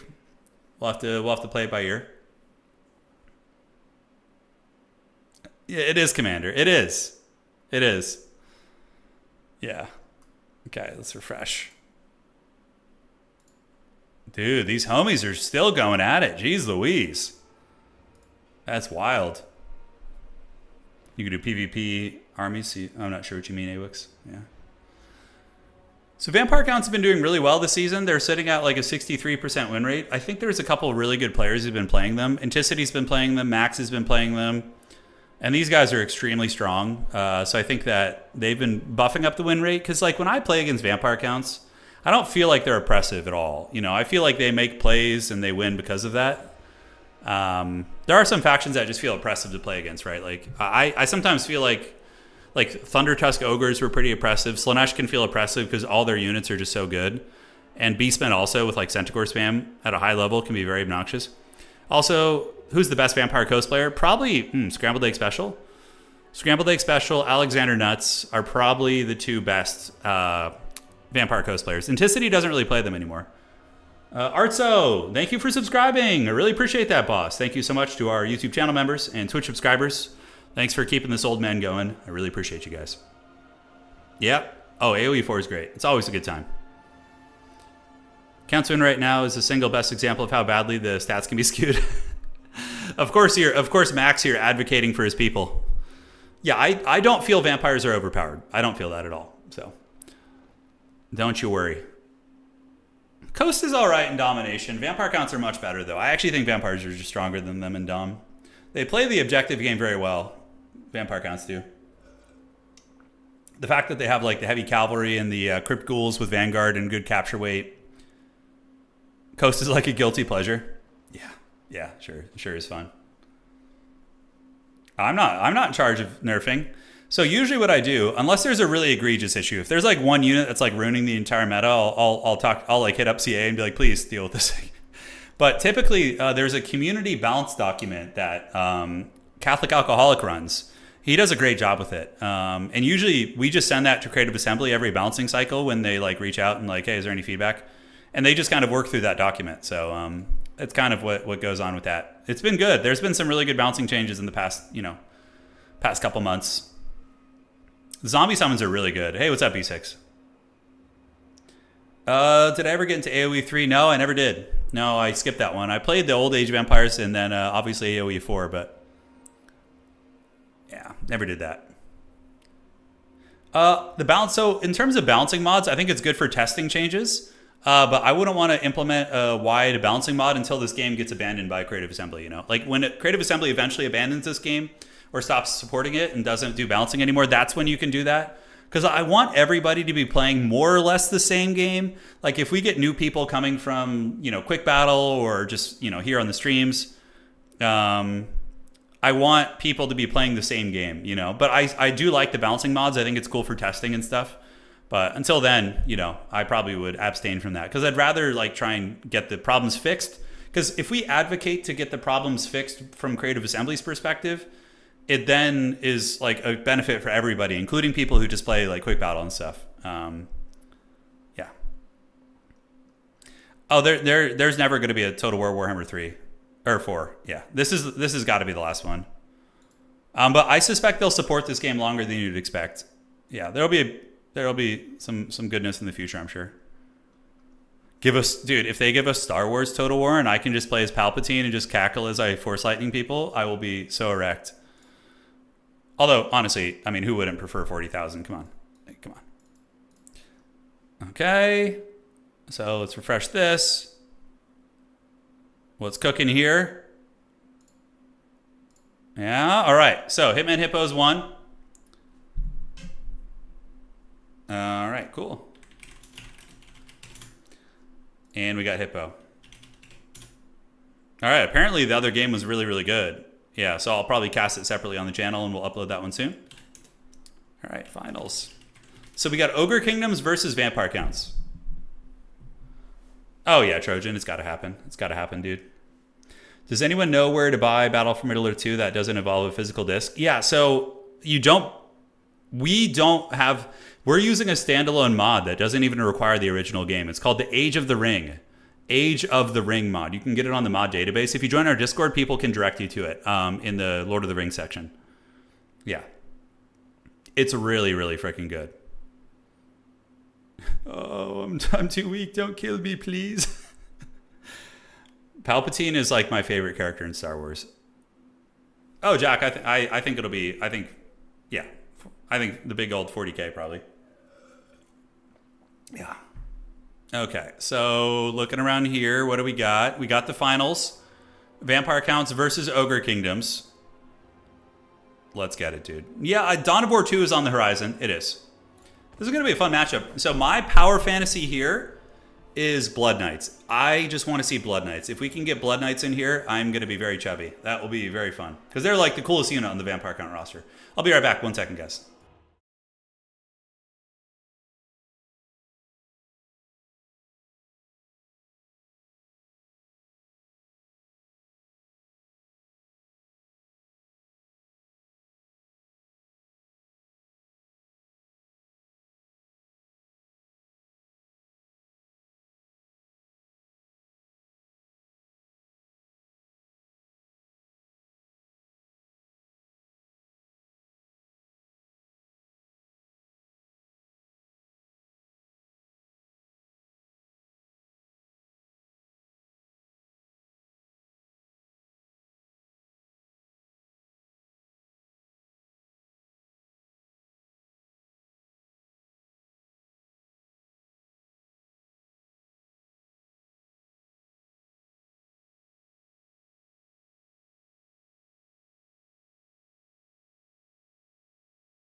Let's go. Let's get it. Thank you, guys.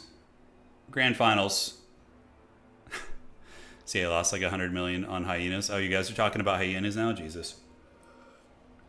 What a freaking disaster and a half that was, huh? Just chasing a trend from the years past. No, kill notes. I don't know about that. I have no idea. You're saying there's a mod for Dawn of War 3 that's actually good. Is it like a solid mod or? Yeah, I'd be curious to look into that because Dawn of War 3 had some potential. It was definitely way worse than Dawn of War 2 though. Dawn of War 2 is a very, very solid game with the mods. Hey, Yoga Dragon, thank you for subscribing. Sorry I was AFK. Thank you, man. I appreciate your support. Welcome to the crew. And yeah, they're still not ready yet, so we have a little bit of time.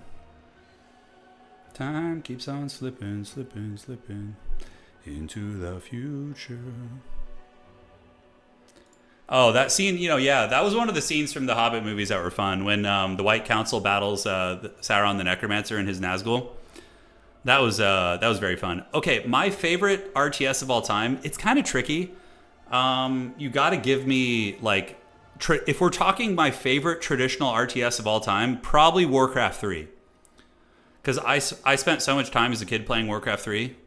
If we're talking like hybrid RTS, like, Total War Warhammer would probably be it for me. But like true RTS. I was a pretty good StarCraft player. I was high masters. I was very close to GM before my hand problems attacked me. But I still massively preferred Warcraft 3. I just like the hero system. It's very fun. But I love StarCraft. StarCraft is an S tier game. Like when StarCraft Wings of Liberty came out, dude, that was so fun. Oh my god, that was so good. Yeah. Yeah, good times. Ogres versus their expired human rations. That's certainly a very apt way of describing this matchup, I would say. Yeah, out of region, anybody's welcome to join, dude. Of course. You just need to have the mod, the elite mod, Dawn of War 2 elite mod. Yeah. Yeah, it's crazy when you see a game like StarCraft 2 be so solid, like fluid, and then like all these new RTS games are just so clunky. Many of them are. Yeah, many of them are. Ogres versus emergency food. Yeah, this is like when they're really desperate. Like the apocalypse happened and it's all that's laying around. Apparently in the lore, ogres are like really good at digesting like all sorts of food. So there is that. So maybe they can digest the undead. I don't know. Demons obviously not. Because demons literally just are like cotton candy that like when you touch it, when they're dead, they just like disappear. So I don't know who's favored here. I feel like ogres are pretty good against vampire counts. Oh, shit. I need to know the map. Yes. So he wants me to change the Dust Bowl. Oh my god, Dust Bowl's in this? This is just a shooting gallery map. I didn't organize the maps for tonight, but I'm excited to see this. Smog was good. Smog was very good. Would eating the undead turn them into undead? I don't think so. Ogres can actually digest the undead in lore. Oh, interesting. Yeah, interesting. All right. What's cooking here? Outstanding, and there we go. Refresh the brackets. Yep, looks good. Let me know map when. Is it dust? Are we actually playing on the shooting gallery map? Holy shit, we are. We're playing on Dust Bowl. This map is a straight up shooting gallery. It's just a flat. All it is just a flat map. This is the most simplistic. It's fun though, but it's interesting to see this in competitive play. Yeah, I don't know. Yeah, there was fun moments in the Hobbit movies, honestly. There was some moments I enjoyed. But there was like also just awful shit, like the whole sequence of like, remember when the hobbits or the dwarves are like tumbling down the river in the barrel and like defying the laws of physics? And they like are literally in the goblin cave or in the goblin town mountain, and they like fall like hundreds of meters down and somehow just survive it. It's like there's lots of like shit like that. That's like, even though it's a fantasy and you want to suspend your disbelief, there's just shit that's just so ridiculous and haggard that, you know, yeah, it's just too much. Yeah, well, no, Exo Grim. Ogre Kingdoms have some really good shooting. They absolutely have top tier shooting if they want to. Oh, this is kind of cool though. Like, look, it's like this ogre valley, and there's like an ogre army fighting vampire counts. Yeah, Goblin Town had some cool aesthetic for sure. Yeah, and the love story between the elf and the dwarf. Yeah, that was funny. All right, ladies and gentlemen, let's break it down. Taking a look here, it is going to be Noblars, Noblars, Noblars, and Noblars, backed up by some heavy shooting. So we do have two lead belchers, going to be shooting forks and knives and all sorts of stuff with their opponents. We do also have a Slaughtermaster of the Great Maw, who's going to be dropping some Troll Guts to heal the Giants. And the dreaded double Giant build coming in here from Hitman Hippo. Okay. So Ogre Giants, I mean, they're cool as hell. And yeah, they can definitely fight vampires. This guy's got like some Nurgle's Rod on his stomach. Look at that. And he's like, he's got some bed sores or some shit he wasn't able to reach in the shower. All right. So on top of that, the vampire counts on the other side. Zombie front line. Skeleton spears are extremely meta here because ogres are big. The backside, Corpse Carts backed up by double Graveguard Halberd. I love the choice of these guys. They're elite. They give you good staying power, and they can definitely do some work. Up in the sky, we have the Strigoi Vampire Lord, ladies and gentlemen, and that is going to be it. GG. Let's have some fun. See how this grand finals is going to be going down here today. And now it is on. So the armies are going to be clashing. Here comes the zombies. Here comes the skeletons, backed up by the Corpse Carts. You guys are a little bit newer. Corpse Carts, of course, give melee defense, melee attack, and vigor, and they also heal nearby units and give you leadership as well. So very, very nice stuff. Sounds good, Cameron. Sounds good, man. Thank you, brother. All right. So, Zombos moving up. Ogres going to get the objectives first. They're a little bit faster. They do use their saber tusks, which they had on the flanks, to move over here. And that is going to be objective number 1 getting grabbed, objective number 3, and in the middle it is going to be a Slaughtermaster of the Greatest of Maws. He's going to be dropping it like it's hot. He's going to be grabbing it. And the Undead surge for battle. I really like this. This is a beautiful play by the Ogre Kingdoms because Blood Vultures have an ability that when they kill units, they get a buff. So basically, if you just send a Blood Vulture to attack like a really shitty unit like a zombie, they can build up their passive, which is quite strong. Lead Belcher shooting their forks and knives at the Flying Vampiric Lord. So we do see the Strigoi Vampire Lord eating a little bit of a Daka. As the Slaughtermaster of the Great Maw moves up, facing down the double White Kings, not going to want any of that smoke. Granted, the Giants can definitely deal with him. And it does look like the Vampire's going to be allocating a fair amount of units over here, and the big fight is really going to be in the middle. So Giants will crush the White Kings in combat. Definitely not a good fight for the White Kings. We got double dreaded Giants in here, and they're going to be getting their big clubs and taking these little gremlins to pound town pretty freaking hard. So there they go. The jiggling bellies, they even have the jiggle animations there, which is pretty hilarious. Now, the Strigoi Ghoul King using a summon, he's able to summon Crypt Ghouls on top of the Lead Belchers. One Lead Belcher unit is going to be forced back. In the meantime, the Undead army does have a little bit more of a stalwart front line. So they do, of course, have Spearmen. They got the Graveguard Halberds. Lead Belchers are going to want to pull back. They might have overextended a little bit here, being too close to the Undead front line. Side objective owned by the Ogres comfortably. And now the battle lines have clashed, as we do see the White Kings getting smashed pretty bad, although one of the Giants is getting worked on. I believe the Strigoi Vampire Lord did drop a nice breath attack on that Giant, and that's why his HP is a little bit lower. But yeah, the White Kings are going to get crumbled and killed if they stay here. Their HP is diminishing. Giants have exponentially more HP. They have like 12,000 something. White Kings have like 4 or 5. So it's a pretty big difference. On the backside, double Ogre Bulls coming in. So these are going to be the reinforcements for the Chungus Kingdoms, just sustainability. And for the Undead, it's going to be Cryptors and the Dire Pack. So Cryptors are pretty good mass units just for buffering. But you can see the Giants are being forced back by the Graveguard Halberds. So the Graveguard Halberds very, very good against these guys. And the Lead Belcher shooting is going to need to retreat. They're going to need to pull back. The best way to deal with Halberds for the Ogre Kingdoms is with Gnoblars. You send your dog shit units in to target them, because Halberds in Total War Warhammer have very slow attack rates compared to great weapons and hand weapons. So it's going to take them a million years to cut through like a chaff unit. So that's really how you do that. It's very good just to occupy them in that way. Now, one White King is being bullied very hard, being chased down by the Slaughtermaster and by the 2 Giants. So they're probably going to get the kill on that bad boy if they can. In the meantime, Vampire Counts do take over the middle objective, and they have the side objective, so the objective situation is good, but a big problem for the Vampires, all the shooting is online. So Hitman Hippo here is just cackling super, super hard. You know, we see all the Lead Belcher Daka just unleashing. It's pretty savage work indeed.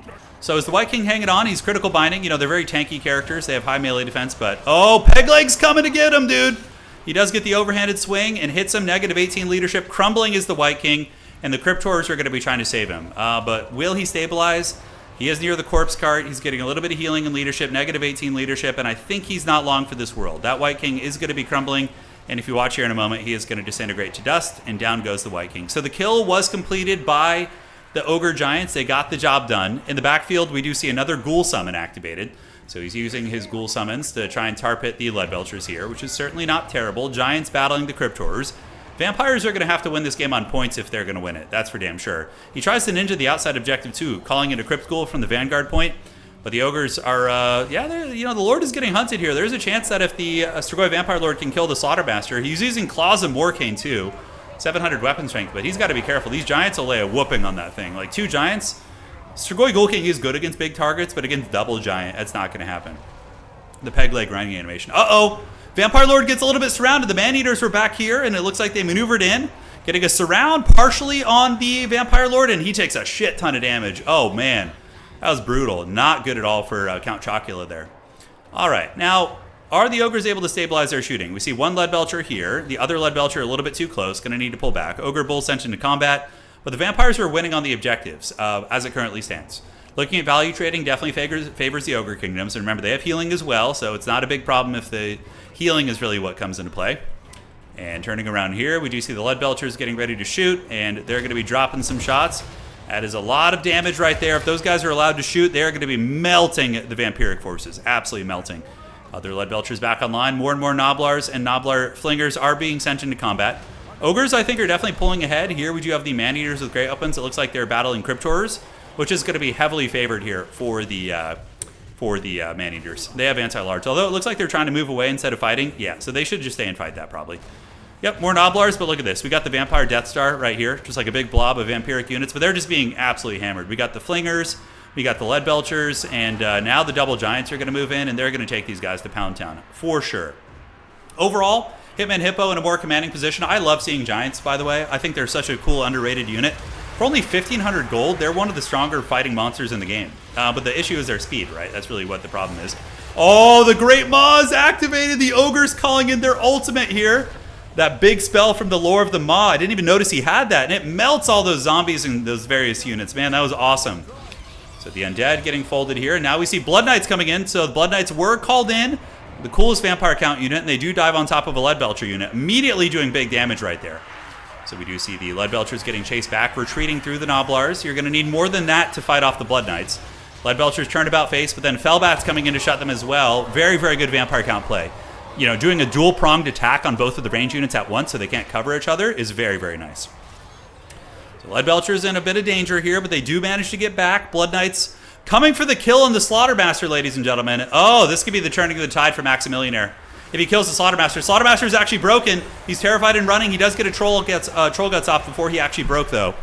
And will he get away? All right, so he's healing. Man-Eaters with great weapons on the way in. That was a very good sniping attempt. But both Leadbelcher units, I think, are in good shape. We got one back here, one back here. Not in good shape, but functional shape. And the big old Giants are still doing quite a bit of work. Ogre is hanging on to one objective. We do see more zombies and another White King being called in for reinforcements. Giants able to bonk down some Skeletors there. And now the Corpse Guard is going to get folded. Corpse Guards have, like, terrible defensive stats. Very low armor, very low melee defense. So that thing's going to get taken to Pound Town. I think for Max, Gaze of Nagash from downtown, able to hit the Slaughtermaster again. Max doing the classic vampire tactics, which have really been how they've played since the olden days, which is just trying to snipe the fricking Slaughtermaster. You know, that's 100% the play. Watching Pegleg run is one of your favorite video game animations. Yeah, it is pretty great. Especially when he's running from like a huge, terrifying vampire lord. He's like, retreat! And the Strigoi juking the birds, coming under and getting a nice attack here, but some ogres are called in from the pool and are going to be pinning down the Strigoi Lord for a minute, and really, really good micro as Hitman Hippo is able to get away. But the ogres need to get objectives, and I think they're in a comfortable enough position where they can win it. The Blood Knights look like they got dragged down by shooting. The Leadbelchers are putting a lot of firepower into the Blood Knights here. You can see the forks and knives are being shot. And the Blood Knight models, let's see if I can get an accurate click there. Yep, they're going to be eating some of that. Yeah, big old damage going down. A couple of them do survive. Blood Knights are a pretty tanky unit. They actually have missile resist as well with the banner of the Red Keep. So they come back here, try and take the Saber Tusks off the objective before they fold. But this Vampire army is looking raggedy as hell. I mean, I'm looking around, guys. I'm not seeing a lot, right? We see like a Haggard Skeleton Spearman back here. We see the Strigoi Vampire Lord. A couple like very, very beat units fighting here. But overall, the Chungus Kingdom still having the two Giants is very, very tough. Ogre Bull's going to be attacking right here as well. Going after the Strigoi Vampire Lord. Here in the meantime, the Giants swing it on in into the White King there. How is he looking? He's getting it pretty good. Once again, the White King getting taken to Pound Town, as we've seen on multiple occasions. The other White King is going to be surrounded as well by the Man-Eaters. Now, Man-Eaters are an anti-large unit, but they still have insanely good armor-piercing values. So if they're able to surround the White King over time, they might be able to kill him. It's going to take a long time. Big heal going down. It's going to be a Troll Guts on the Giant. So the one Giant that had some damage on him is going to be getting heals.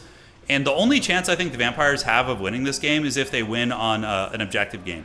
I think they're going to have to try and just desperately sacrifice units to hold objective 2 and get far enough ahead that they can win on just one objective and then, you know, Helm's Deep in there. So so there's that. Flying on up, Man-Eaters and Giants. I think this might be a little bit too much momentum. The Blood Knights do try and get in and fight, but Man-Eaters with great weapons, they got big old bonking sticks. And they're going to be bonking those Blood Knights on their heads. That is for sure. Leadbelcher shooting in as well as the fighting does rage on. And the other White King getting killed again. White Kings are getting farmed by these freaking Giants. And the Ogre Giants look way cooler than the other ones. The like big armored helmets they have look so badass. So they're going to be turning around, slamming into the zombies and the skeletons. Up in the sky, the Strigoi Vampire Lord, he's got a full chub. He definitely wants to take down the Slaughtermaster if he can. Leadbelchers are still very functional in shooting, and now we see the Ogres going for a triple push. Backside call-in is going to be another Blood Knight unit, so Blood Knights are out and very good against Ogre units. So tonight, guys, by the way, we had map bans. Players were allowed to pick and ban the maps. I don't understand why the Vampire Counts would pick a map where shooting is so easy. Like the open field against Ogres, the other maps must have been really bad choices for him, in his opinion, to do that. Because map is just like a shooting gallery. It's so good for the Leadbelchers. All right, Leadbelcher is going to be zeroing in on the Blood Knights again. Blood Knights are charging over, and we are going to be seeing one Leadbelcher get taken offline here. So the Goose is on its way in, and the Blood Knights are opting to switch onto the middle, and they're going to be attacking into the Man-Eaters, with Blood Belchers intercepting as well. So big damage. We do see the Man-Eaters start to get folded up a little bit. Blood Knights really nasty on the charge. On the outside objective, the Ogres have arrived, and they're coming to get you. So, yeah, they're great at killing chaff units. Ogres hit really, really hard and are excellent. I mean, Skeleton Spears are a soft counter against Ogres, for sure. But, you know, if they're beat up enough, the Ogres are still going to be able to run them over. So, Ogre Bulls here. Objective 1 is going to be flipping. And currently, as it stands, I believe the Ogres would win on just 2 objectives. Pretty tight, but they would. And the middle objective is going to be going to the Ogres as well, most likely, with the double Giants and plenty of Noblars to support them. Leadbelcher is still freaking shooting, by the way. Outside objective is attempting to be stolen by the Vampires. They do have a Crypt Ghoul over there. Crypt Ghouls are pretty good little ninja units. They're able to move on to the side objective and potentially steal that, as the Noblars are cruising for a bruising. They're moving for it. On the backside, Blood Knights are going to be running away. Dismember activated here. And will they escape? Yes, they will. Max probably going to tap out soon. I mean, look at the battlefield. It is looking like Ogre victory, Ogre victory. Ogre's probably going to stabilize this, honestly, with an Ogre Bull unit or something. They could just get anything over here and just stabilize that outside objective. So, yeah, now they have a triple cap right now. Desperate attempt here by the Strigoi Ghoul King or Strigoi Vampire Lord. Ghoul King is a different character, but going after the Slaughtermaster right here. But he's going to be pinned down by bulls. Ogre's having crazy good mass. It's really, really difficult to like trap. Yeah, I mean, not to trap them per se, but like they can trap your shit really easily is what I'm trying to say. Yep, and the far side objective, we do see the Gremlins trying to steal it. Blood Knight's coming over. Blood Knight's going to get a beautiful charge right now. And they are going to run down the Maneater. So the last of the Maneater units getting lanced down by the Bloody Fury of Red Keep. Super epic. Blood Knight's doing okay considering how, the faction they're losing in general. Another Ogre Bull unit's going to be coming over. But yeah, right now, Ogres easily win on just 2 objectives. It's totally comfortable for them, so they can just kind of play these 2 points and see what they can get doing.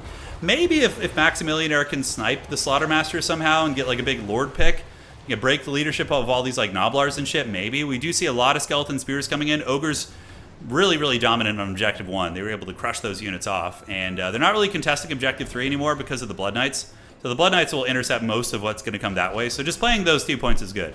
So how could he kill those giants? Halberds and spears, isolating them is viable. You can also use Terrorgeist with their breath attacks. Cryptors can do respectable damage against them, especially with Corpse Cart support.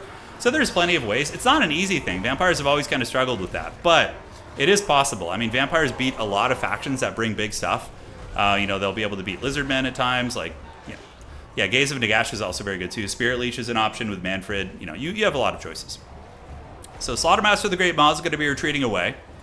And Strigoi Vampire Lord, basically just hard on chasing him, just trying to get the kill on him. Yeah, Vargulfs work too. Remember, if you go Vargulfs and Terrorgeist, you are a little bit vulnerable to shooting. There is that element. If you go those big monsters, the double Lead Belchers can put a lot of hurt down on you. So, it's a tricky one, honestly. It's a tricky one. I'm not really sure. I'm not super familiar with... I know these factions well, but I don't play them myself. So I'd have to, just speculate rather than giving you, anecdotal experience. All right, so back in the middle, we do see the Slaughtermaster on the run. Maximilianaire really grinding it out here. Oh, the Maw's coming! Oh my god, look at that. Skeletons got eaten. Holy shit, it ate a ton of skeletons there. On the outside, we see another big giant. So he actually sends one giant on a Spec Ops mission to get this side objective, and that giant is going to stomp the yard. He's going to give the business to that White King pretty badly. Zombies coming in. Undead actually wrestling the capture weight on a couple of objectives, man. Maximilianaire is really a scrapper. I mean, is he going to be able to win this? We thought Maximilianaire was maybe going to be losing earlier, but that's the thing about vampires. Like, they grind you down, and it's kind of like surprises you, You're like, wait, I'm losing this game now? So out here, Crypt Ghouls arriving. Definitely need some guys to counter that. Some Ogre Bulls, Noblars, and Lead Belcher trying to shoot them. I don't really like the Lead Belcher late game call-in. And on the middle objective, it is being held by the Ogre Kingdoms. Oh my god, is Max going to flip this game around with the Lord snipe? That's exactly what we said. We're like, if he can snipe the Lord, he can maybe turn the game around. And, oh, he got killed so hard, there wasn't even an animation. He just face planted. Oh my god. So now the Ogre units are running, right? We see Noblars running, a lot of Ogres running over here. And yeah, I think Max with the reverse sweep, dude. Oh my god. That's how you beat giants. You just don't fight them. You just kill everything else. And suddenly the Ogre army looking really raggedy. I honestly thought Hitman Hippo was very far ahead, but it's just... The Lord got killed, and the attrition really got to him. And the fact that the Crypt Ghouls were able to ninja the outside points... Yeah, he just flopped down. I love Haggard animations. It's one of my favorite things ever. So, as it currently stands, Maximilianaire does have the points lead, right? And it's going to be a really hard situation here. I really dislike the late game Ogre Lead Belcher call-in. That's one thing I don't like. It gives up a ton of agency on the objectives. Crypt Ghouls do lose to Ogre Bulls, but I think they're fine to that objective flip. It did. Vampires have a triple cap. Yeah, Giants' base leadership is actually extremely good. They don't have bad leadership. No, regular special. I thought that for a while too, but they actually have 100 base leadership. Giants are almost unbreakable. Yeah. Maybe the Ogres ate some bad meat. Really well played to Max. A lot of people might have actually tapped out. I thought he was in a situation where he was just going to lose. But you have to remember, he's got a huge hard carry lord. He's got this Strigoi Vampire Lord, which is just a raid boss. Yeah, and he was able to carry by killing the enemy lord and chewing down some of those other units. And the Giants can't be everywhere at once. Okay, make him eat my words. I thought this map would be really bad for the Vampires, but maybe he knew it'd be a small map where he could reinforce on the objectives quickly and swarm the Ogres, which was fun. All right, so Ogre Bull's getting that objective back. Hitman Hippo is going to be defeated, and Maximilianaire showing why he is the GOAT of the Vampires right now, that's for sure. I thought he was going to lose that game. I actually thought he was losing earlier against the demons too, but he just scrapped that game out so hard. He stayed so tenacious on killing that ogre lord and cutting off the healing. It was very, very good. All right, guys. GG, well played. Awesome match by both players. Shout out to Maximilianaire for the victory tonight, and very well played to Hitman Hippo as frickin' well. So, where are we at right now? All right, we're checking here. We're doing it. So what we're going to do now is we're going to do a FFA of the gods. Anybody's welcome to join. You just need to have the map pack installed. And I'm going to jump out, and we're going to do a Turin FFA. And I'm going to play. So this is going to be random generated armies. Yeah, just random generated armies of the gods. Warpstone Crater's a little bit big. We can do the Woodland Ravine. We got Outer Region in here ready to party. We'll do Desert Canyon. It's one of my favorite FFA maps. Hey, thank you, Wicked. I appreciate you, man. All right, all right. No, Giants are good. Yeah, Giants are good in some matchups. 100%. We got the General in here.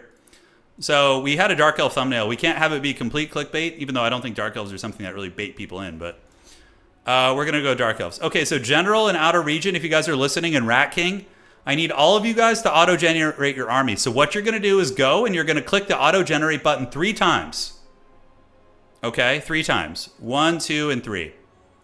All right, the double War Hydra with a... I didn't get a Wizard, but I did get a Dreadlord with no mount. A Foot Dreadlord. And no cutting abilities and no cutting items. You have to take whatever it gives you, okay?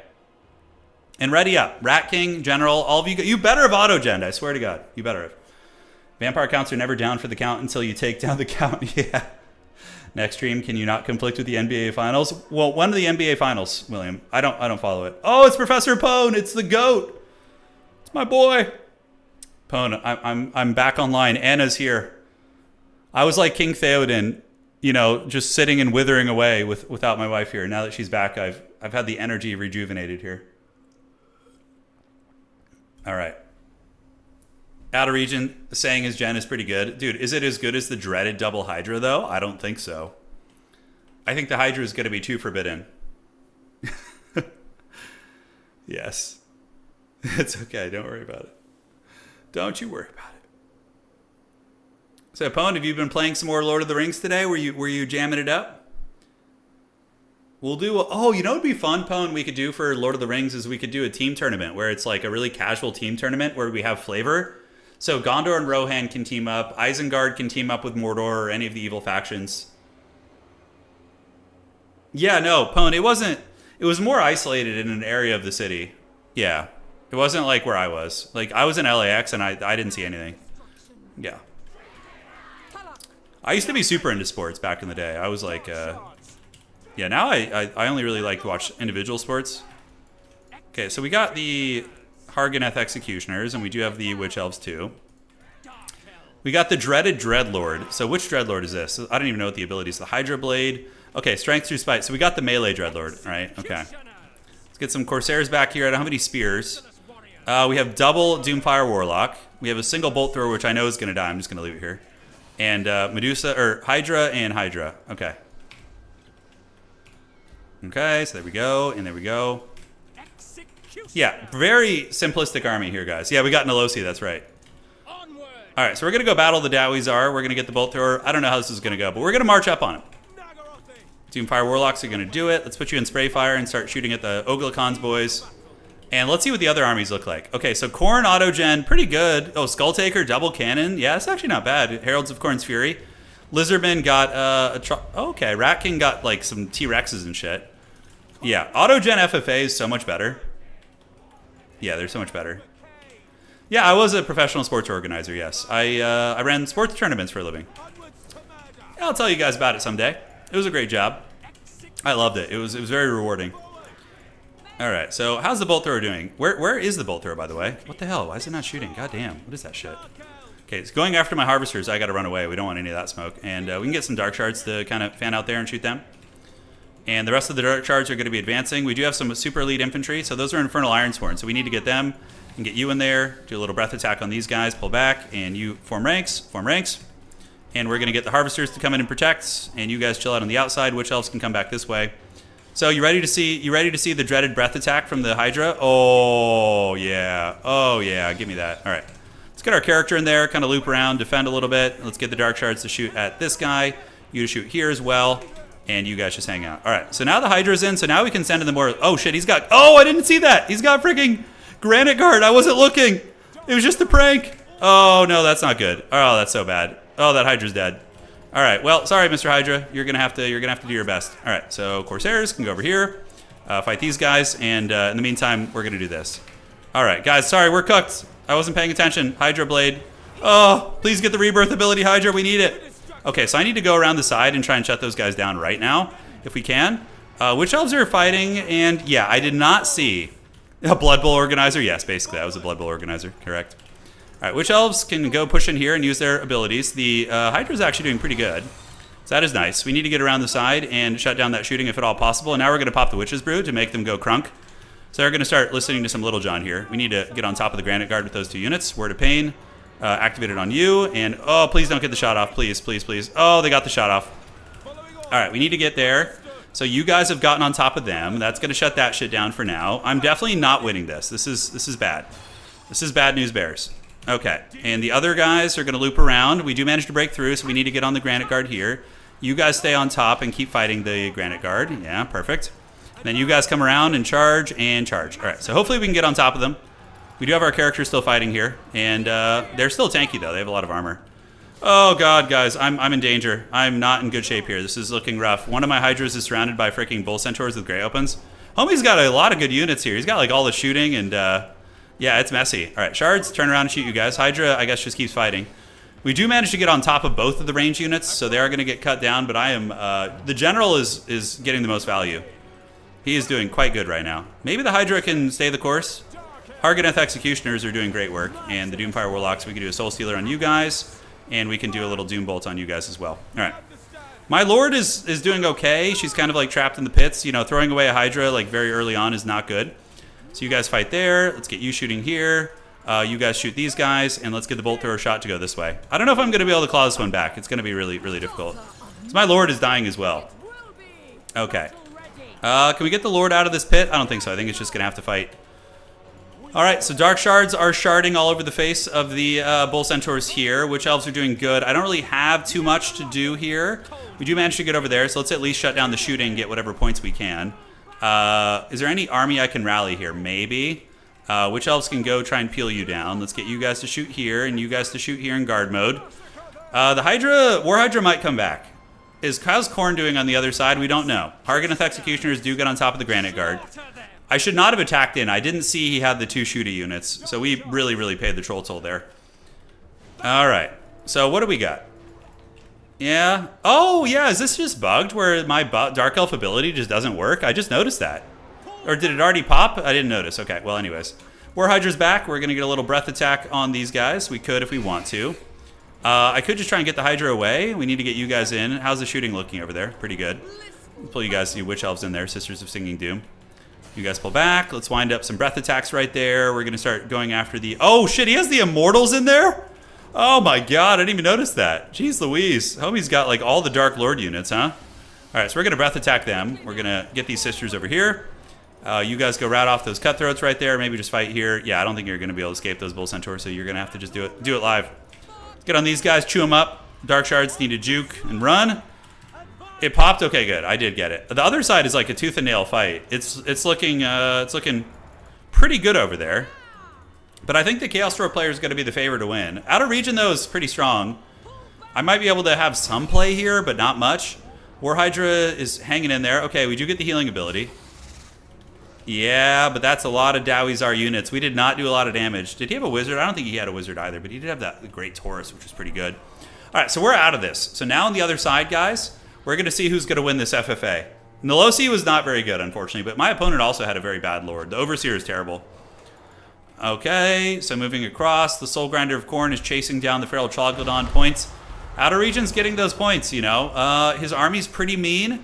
We do see a Feral Manticore being summoned by a Beastcaster, but overall going to be dragged down. So it is going to be the remnants of the Dowizar army versus Outer Region's Corn, which is very, very fun. So, Feral Troglodyte's going to be on the run, fleeing off the map here. Palax of Sentinels also going to be taken down. The Chad Soul Grinder, it shoots a cannon when it chases you, which is pretty metal. Okay, it makes contact. Troglodyte is broken. Outer region is only a couple 900 points below his opponent. You know, not too bad there. Yeah, Tychon, I appreciate that. Heralds of Khorne's Fury are lurking. Halberds, as well as double skull cannons. Are they still online? It looks like one of the skull cannons did get taken offline. The Rat King has done better than me. I am absolutely in the pits of hell. I was the worst player in this game. But I don't know. Can Khorne win this? You know, it's going to be interesting. Soul Grinder is here, getting another great value shot, blasting the Troglodyte. And now we see the Palhawks' Sentinels actually getting terrified and broken. Oh, the Dawizar army. Let's take inventory. So the biggest issue for Khorne is the Granite Guard. The Granite Guard, and you know what? Yeah, we have Ironsworn. We have the freaking Immortals over here. I don't know if Khorne can win this, guys.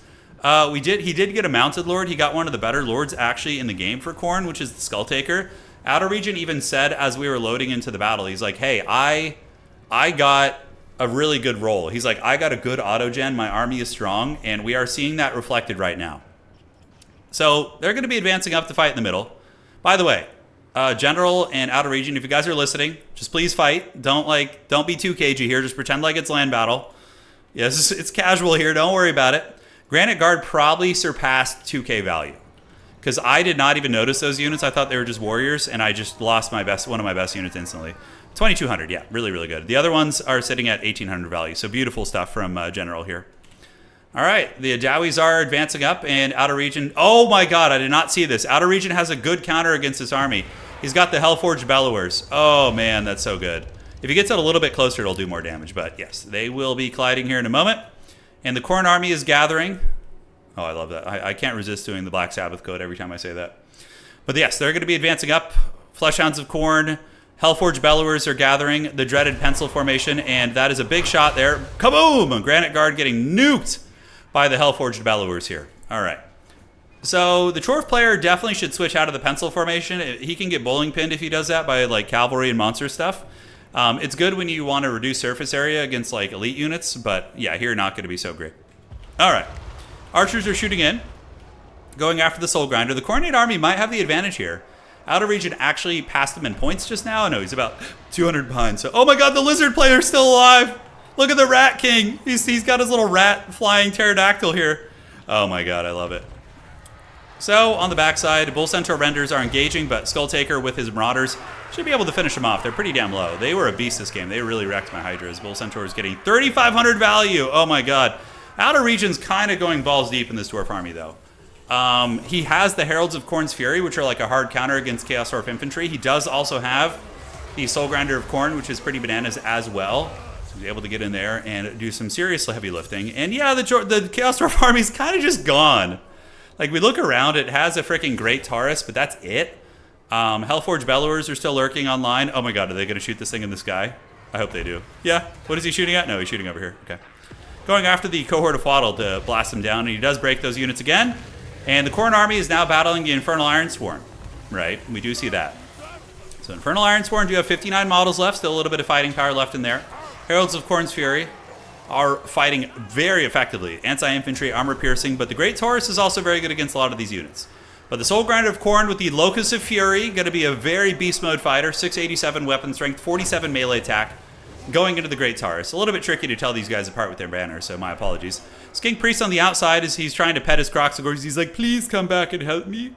Trying to get a little bit of help from the homies, but probably not going to help too much. So Overseer are one of the worst lords in the game. They're absolutely trash, the Chaos Dwarf generic lords.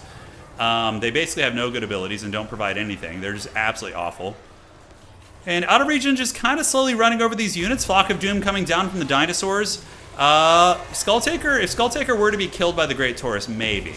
But the Soul Grinder of Khorne and the Hellforged Bellowers, this like mobile artillery piece, is going to be really, really hilarious. Yeah, so we're going to see that thing flee the scene here, guys. And on the backside, Skull Taker is going to be continuing to just whomp on this guy, man. This Great Taurus is broken and stirred, negative 55 leadership. And now there's going to be a skull taken for the Skull Throne. It's going to be Skull Taker as the Great Taurus over there is going to be defeated. And we're going to see this Dawizar Overseer just get wrecked. Since when do Overseers have shields? I totally forgot that, but they are shielded.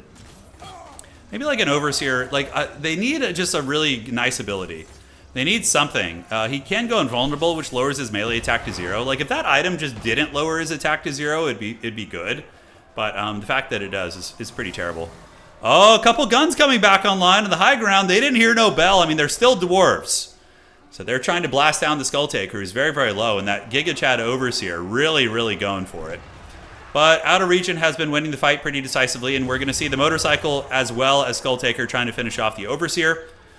And on the backside, we could see the Soul Grinder of Khorne maybe come in. We could do an FFA tournament with this format, yeah.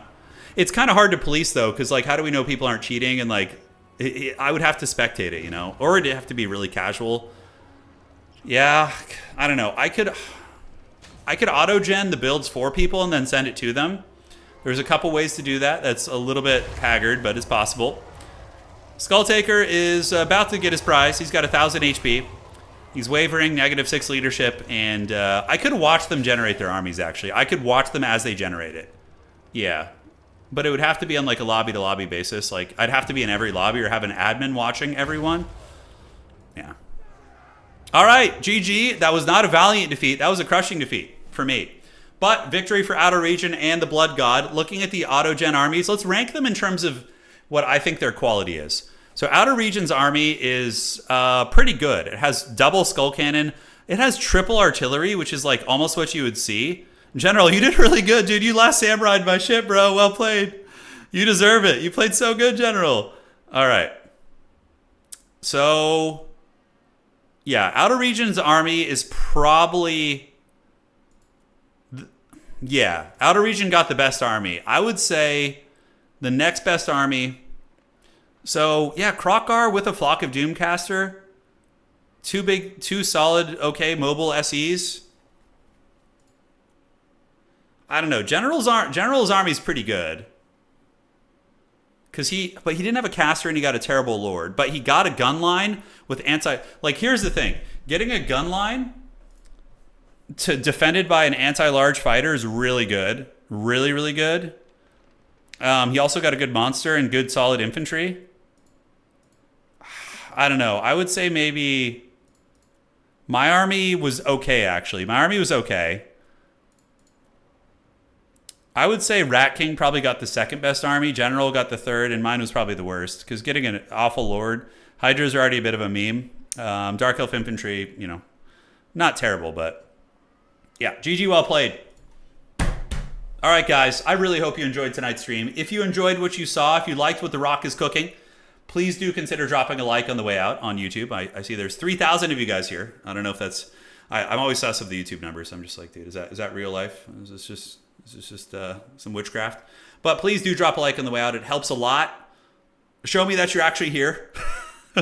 And for those of you guys on YouTube, also consider becoming a channel member. It's a great way to support the channel. And Twitch, you can subscribe as well.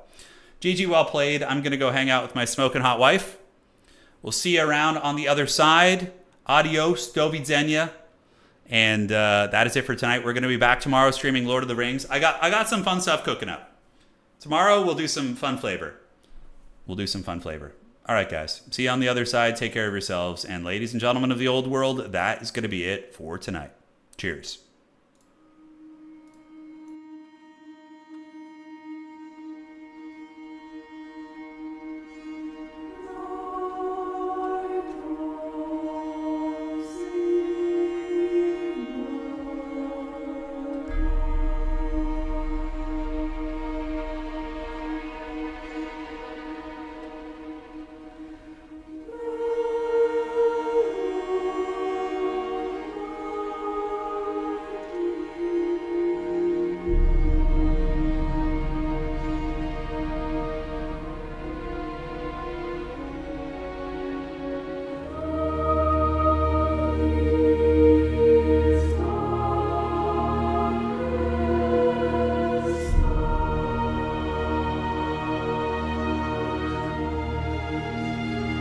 Thank you.